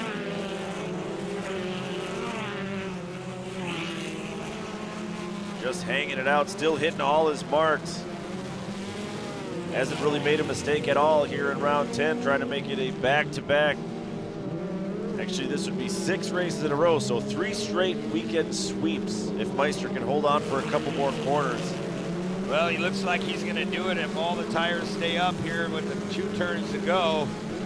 The 94 Ponzi back ride here in Pro Buggy is gonna win round 10 here at Bark River International Raceway. Michael Meister with your win. Second will go to Kirkham. Third will go to Steinhardt. Then Hester will round out your top 4. What a great run that man is on right there, Michael Meister. Not just a great weekend, not just a great race today, but 6 straight wins. He opened the season with 2 wins in Antigo. Then he went to Crandon, took 2 third-place finishes. Since then, it's been nothing but W's. We'll catch up with our third-place finisher here, Mark Steinhardt. Steiny had to pull off yesterday on lap 1 with some rear end damage. Good weekend overall, able to rebound with a podium here today. Yeah, unfortunately, coming into turn 1, I got my rear shocks wiped right off, and luckily we had some spares, but they're a little bit different, and the car wasn't handling really good. But all in all, not a bad day. I was up there with these guys. I was hoping I could make a pass, and then my exhaust got knocked off because my suspension was out, and I got out of shape over here, and guy got into me. But so I was a little bit behind the 8 ball. Got to thank Jake and Glenn last night for all the help. Would have never got it done without them. I got to thank Tony from Argon Lumber, Kristen Ambo's team, Laundry Lobby, Wash Smart, Alamode out of Rhinelander, Rod End Supply for what they do, and everybody else that helps out. Congratulations. That's Mark Steinhardt, our third-place finisher today. You bet. I got to give a shout out to Pete Hank too. He's been helping me out too. I appreciate everything he does. So Pete from Pete Hank, thanks. Congratulations. That's Mark Steinhardt, our third-place finisher. Coming in second today, Mike Kirkham. Mike, a pair of podiums for you this weekend. What was clicking in Bark River this weekend? My favorite track. What's your favorite part about this track, that you're able to get around it so well? I just like the way it flows. It's reminds me of Crandon, but it's just got a better flow than Crandon. It's fast, and I like the big fast tracks. We're going to another one next. Who helped you get up here this weekend, though? I want to thank, first off, my wife, Zach, Katie, Trent, Mom and Dad, and then Elite Restorations, Mike Brett, Stone, USW, Amsoil, Pete Ank, Lumacraft, Race Cars, Fortin Racing, Rod End Supply, and thanks a lot for Bark River putting on a good track for us. Congratulations. That's Mike Kirkham, our second place finisher today in Pro Buggy. On top of the box for the 6th round in a row is Michael Meister. Michael, 6 wins in a row. What do you got to say about that, man? Oh, I don't know. I've been just trying to be cautious at the beginning of the races with us having different inverts every day as I pick being the points leader. You don't know what you're going to get from day to day, and yesterday was 8, today was 4. The top 4 buggies in the class, it's real difficult to race against each other. And then on a technical track like this, you had some really slick spots and then really grippy spots, and then the roost and everything like that along with it. But yeah, it was a blast. Hopefully, we can carry momentum into Crandon as well. You made a great pass on Mike right after the competition caution. Walk me through that move. Yeah, Brad was in my ear spotting for me, and he was like, "How you gonna make it happen?" We're running different tires, so he's hooked up in some corners way better than I am, and me the opposite. So just inside outside messing around, carrying that right before the tabletop section right here. Just kind of carried that berm and was able to make it done. Who helped you get up here this weekend? My girlfriend up on the hill, Brad for keeping me safe spotting, and then my dad, my sister watching at home hopefully, or probably, but all the sponsors, Ponce North America, Michael Meister Logging, Neverlift Apparel, Advanced Coatings, Mid-Wisconsin Beverage, Pepsi Boys back home, Chris Bubbler right here in my hand, and keeping us hydrated with the water. And everybody else, Mud Muncher, Lumacraft Race Cars again for the podium, great race cars, Redline Performance Engines, Beyond Redline for the awesome tune in Green Bay, and Fortin Transaxles, and Hobbytown Revolution Raceway. Everybody else, awesome to see all the fans. It's going to be some cool pro racing, I'm sure, coming up here. Congratulations. That's Michael Meister, our winner today in the Pro Buggies for the 6th round in a row. This is 4 very fast trucks starting in the first 2 rows. Prater and Bailey in row 1, Greaves and Hager in row 2. Our pace truck is off. That means Mason Prater will take control of the field. Green flag for Pro Light, round 10, headed down into turn 1 here at Bark River. Brock Hager already starting to go look down to the inside. Maddox Bailey checks up. Oh, Dylan Poynton goes around. After a runner-up finish in round number 9, all of a sudden, he finds himself dead last in the field. Tough break for Dylan Poynton. He's been showing a lot of speed this year, but just can't get over the bad luck. Out front, Mason Prater out to the early race lead, trying to run away from Brock Hager and Maddox Bailey and the rest of the gang. Yeah, look at Brock Hager already in the 2nd spot. There's Maddox Bailey now coming into the back section. 90 miles an hour coming into the cemetery turn. Look at Maddox Bailey. He can't get that car turned. As Kyle Greaves having some issues as well. Yeah, a lot of water put down by the track crew here at Bark River. Looks like Greaves slides back in front of Bailey. Cole Mamer, yesterday's winner, is in the mix as well. Yeah, Maddox Bailey, there he is in the 81. Mamer trying to look to the inside already. Track will definitely start to dry out. It'll take a couple laps to get that water mixed in. As here comes Mamer, he's just tank swapping that truck back and forth, giving Maddox Bailey a little bit of a push going through the gravel pit. Yeah, you can see all these drivers contending with this wet track. That just tells me that they're mostly chosen tires for later on in the race. As we see Mamer going to the outside. Terrific pass by Mamer on Maddox Bailey. So Mamer will move up a spot into 4th place and now try to hunt down Kyle Greaves. Yeah, look at Carson Parrish now into our screen as Mamer goes around on the high side of the berm trying to get a good run. Here comes Parrish to the inside of Maddox Bailey. He does a nice slide job. See if he can seal that spot away, and does. So Parrish definitely on the move right now. Bailey getting shuffled back a little bit.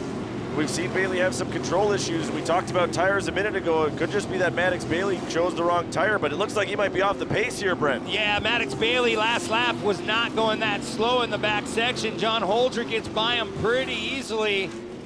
As Parrish now in the number 8, as Mason Prater is going to crest the Cooper Tires flyaway.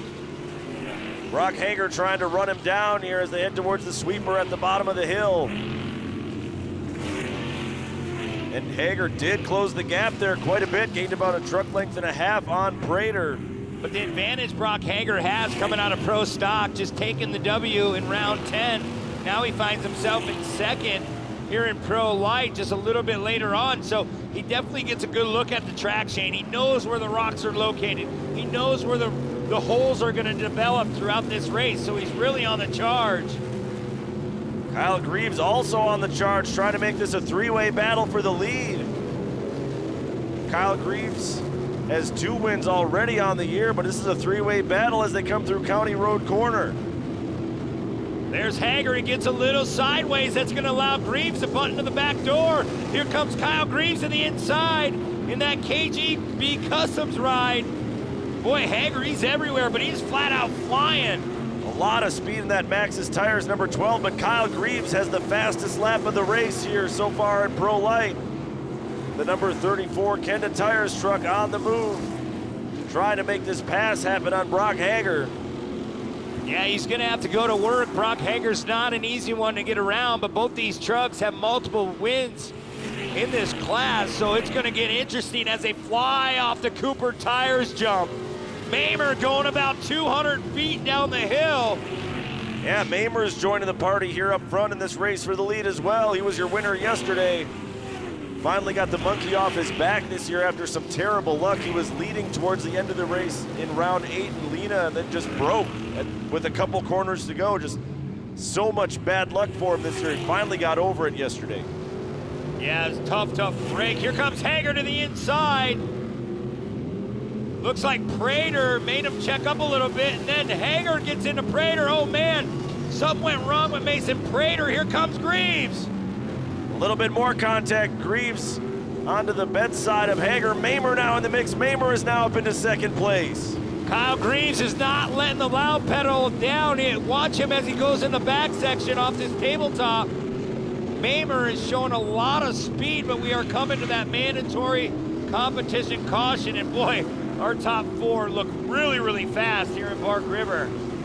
Man, Cole Mamer, though, really on the charge, and you just pointed out, Brent, Cole Mamer has the fastest lap of this race, so he was the winner yesterday. He's the fastest truck on track today. He come off the Cooper Tires flyaway jump, and he gained like 3 car lengths on our front 2 runners off that hill jump, so he used it as an advantage.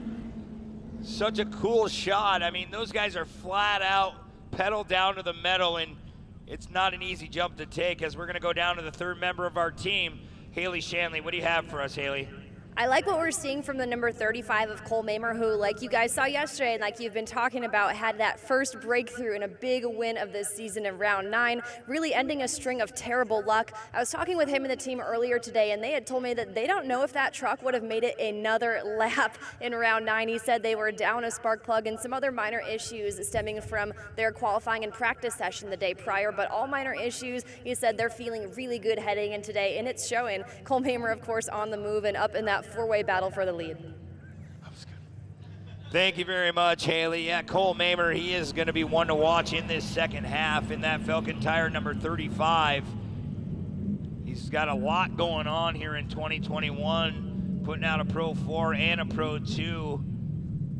So keep an eye on Cole Mamer. He's definitely getting a lot of seat time. There's Cody Kleiman. Good to see him back in the field. Yeah, Mamer came from not even in the picture in that battle for the lead. He was 4th and a little bit back, and then about 3 corners later, he was suddenly up into 2nd place, just out of nowhere, made some really nice moves. We'll see what else he has in store for Brock Hager in the second half. There's the green flag. Pro Light back underway here at Bark River International Raceway. Mamer's gonna go to work on Hager. We'll see how it shakes down. Yeah, Brock Hager gonna try to stay to that inside. He's been really throwing it into these turns, trying to get as much speed as possible out of this Pro Light. Here comes Kyle Greaves now in that KGB Custom Kendon Tire back ride. Boy, Mamer is just flying around here. He is reeling in Brock Hager once again.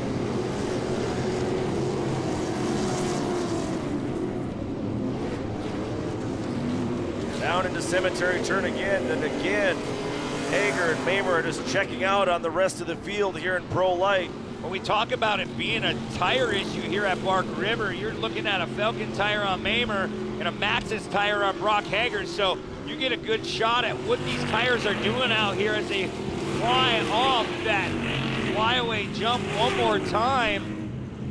Yeah, these are the tire wars that we like to talk about. Maxxis versus Falcon tire here, first and second. Yeah, then we got Kendon tire back behind him. In third, Kyle Greaves and Mason Prater in Toyo tires. So we have a different tire company on every truck in the top four, as there's the Falcon tire ride of Mamer trying to work his way up to Hager, and Hager is just so fast. Yeah, Mamer's starting to lose some ground to Brock Hager here. Up to about 7 or 8 car length difference. Greaves starting to reel in Mamer once again. Looks like Kyle Greaves is quite a bit faster than Mamer in the front section of the course. When they get to the top end speed sections, it seems like Mamer runs back away from Greaves. Yeah, absolutely. The track's definitely starting to dry out, so the tire combinations like we were talking about, you'll start to see them really bite down as Cole Mamer in that 35 going back towards the Cemetery Turn, just flat out pitching those trucks. Such a fast sweeping turn. You saw Mamer there, he drifted over the cushion just a little bit. You saw the right front tire just digging up that loam that develops on the outside of the course here at Bark River. We're starting to see a lot of blue groove developing as well on this race course. Yeah, it's blue groove when the dirt just gets so packed, it's almost like concrete. But without the grip. Yeah, absolutely. You're driving it's on just ice. Slippery, it's like an ice rink. It's really hard to drive across. You really have to dip in and out of the throttle to keep your truck going forward, as Mamer just hanging it out, trying to catch Hager. Well, Brock Hager now owns the fastest lap of the race with a 121.924. Over a full second faster than Cole Mamer and everybody else, so Hager has found another gear here in the second half of Pro Light. He's trying to run away with another one. Yeah, he's doing what he needs to do. There is second place of Cole Mamer. There's your race leader once again, the Max Tires number 12, Brock Hager, flying off that back jump, heading through the Cemetery Turn. Brent, I'm being told by one of our spotters, Kyle Greaves has a flat right rear tire, so Greaves will be well off the pace. Well, that moves Mason Prater now in the third place spot. So Mason Prater, who started on the pole. Yeah, we talked about the tire wars. How about another company, Yokohama, there on the 44 of Johnny Holcher, now up into fourth place. Brock Hager, the seat time is definitely paying off from other classes. Winning in pro stock. There's the Falcon Tires ride once again. Cole Mamer, 35, not giving up. There's still a little time remaining, but we should be almost coming to the white flag here in a couple laps.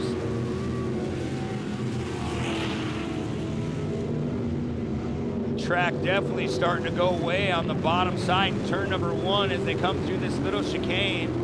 Yeah, you can see the holes and ruts developing as well. You see Mamer's truck just bouncing through some of these corners.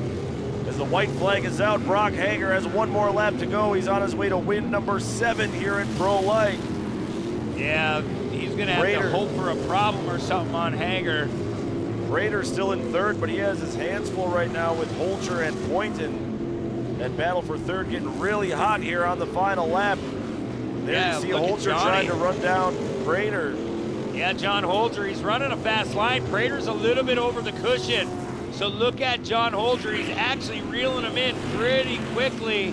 Yeah, but Johnny lost his line yeah. on exit right there. He was trying to exit low, but it's so blue groove down there, you just cannot hold any traction. The truck just wants to slide right off of it. But still a pretty good run here by Johnny Holcher. He closed the gap as they come into the right-hand sweeper. Yeah, it's not over yet. He slams doors with Mason Prater and says, hey, I want that final podium spot. Tries to move him out of the way. Prater pushes wide. Here comes Holcher. Now Dylan Point. Three wide. Three wide door to door as they go through the gravel pit. Prater goes way to the outside, trying to get away from the chaos. Point moves in front of Holcher now. Headed for turn one. Holcher will be on the inside of Point. Wow, look at that. Prater puts it up on the bicycle, sets it back down, but he loses the final podium spot. It's going to come down to this. More contact that time. Point moved Johnny Holcher off the race line. Brock Hager will take the win. Well, look at Mamer this, second. Shane. Here's the battle for third coming to the line. Point struck, got upset. Holcher tapped him there. But do you see Holger? Holger backed out of it. He didn't mean to get into Point, but that's how they finish. Point will finish third, Holcher fourth. Wow, what an ending to the Pro Light race with the big win going to the Maxxis Tires ride, number 12, Brock Hager. And boy, Mason Prater had a great run today, but just putting it up on the bicycle on that final lap costing him a lot. As we look at our final results here at the Island Resort Casino Off-Road Rumble in the UP. Dylan, it ain't over till it's over. Can you put into words for us that last lap there? That was just a matter of hanging on, man. The track came apart pretty quick there, and I'm a little speechless again today. I'm out of breath still. I was definitely gritting my teeth. I didn't even know that we were in podium contention until the last lap there. We just made sure to push hard, make little mistakes. You know, I spun out at the beginning there, and I think we were almost in dead last, and I knew I just had to keep it cool. Mike Vandenheuvel's spotting for me, and he's just picking apart the lines and telling me the fast lines and telling me where to go, so it worked out today. Good job, well done. Dylan Pointon in third. Yeah, I got to give it up to my team, man. Everybody's worked so hard to get us here. Awesome, man. My dad couldn't do it without you. Mike Vandenheuvel, Josh, Ryan, Machek, Reagan, everybody on the team, man, they all kicked butt this weekend. It was super fun. All the sponsors that help us out, Ultra Wheels, Willwood Disc Brakes, Maxxis Tires, we're hooking up. I can't believe that we didn't get a flat out there, how hard we were throwing it in. So yeah, ATD Charlie and everyone else that I might have forgot, thank you. Congratulations, this is the number 19, Dylan Pointon. And he was a man on the move once again today. Cole Mamer, no shortage of battles out there for you. How good does it feel to be back up on the box and finish out the weekend in this way? Yeah, it feels really good. I mean, we've been busting our butts all season, and after yesterday's win, I have to keep the momentum going. And with the 6-in version, I knew it was going to make it a little tough, but biggest thing was be patient, make a pass when other people make mistakes, and that's where we capitalized a lot. The truck just was on rails today. The person that bought it 2 days ago, they're going to be really happy with it next year because I'm no longer going to be in the Pro Light class.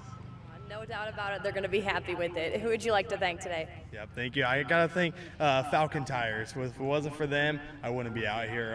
And every time I hit one of those ruts or side-load the tire, I keep thinking my dad's going to yell at me or Mo's going to get on to me for throwing a tire off the beat. But, man, those Wild Peak AT3Ws just keep taking everything I throw at them. And but Supreme Suspension, Sparko, Bilstein, Vesey, my mom, my dad, my girlfriend, Eric, Brad, he's been out with me all summer racing, and Brian, Mo, Troy, everybody that's just out here supporting me and just chasing dreams, and that's what we're doing. Congratulations, Cole Mamer in second. And your winner, Brock Hager. Brock, you said you need to come out here today and redeem yourself in the Pro Light. You not only did that, but unofficially clinched the Pro Light Championship. What does that mean to you? Yeah, I mean, after yesterday was a bummer, but last night was the worst part. I felt bad for all the guys. I can't thank Ryan Beat and all those guys for loaning me the motor.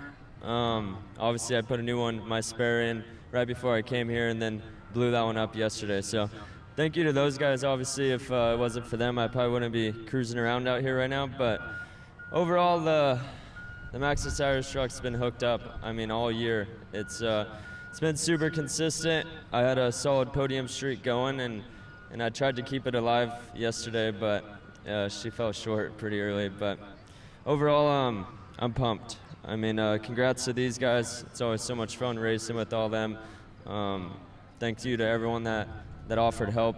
You know, I know Cole offered some help, and everyone was trying to help any way they could. So thank you to all those guys that helped out, and obviously all my sponsors, Maxxis Tires, Icon Shocks. I mean, there's a huge list. Dynamic Converters, CBR, Maxima, FK, Sparco, E3 spark plugs, Fortin, and just obviously all my guys. I think I'm ready for a nap now. Congratulations on a win number 7 in the Pro Light, as well as that unofficial Pro Light Championship. This is Brock Hager, your winner in Pro Light.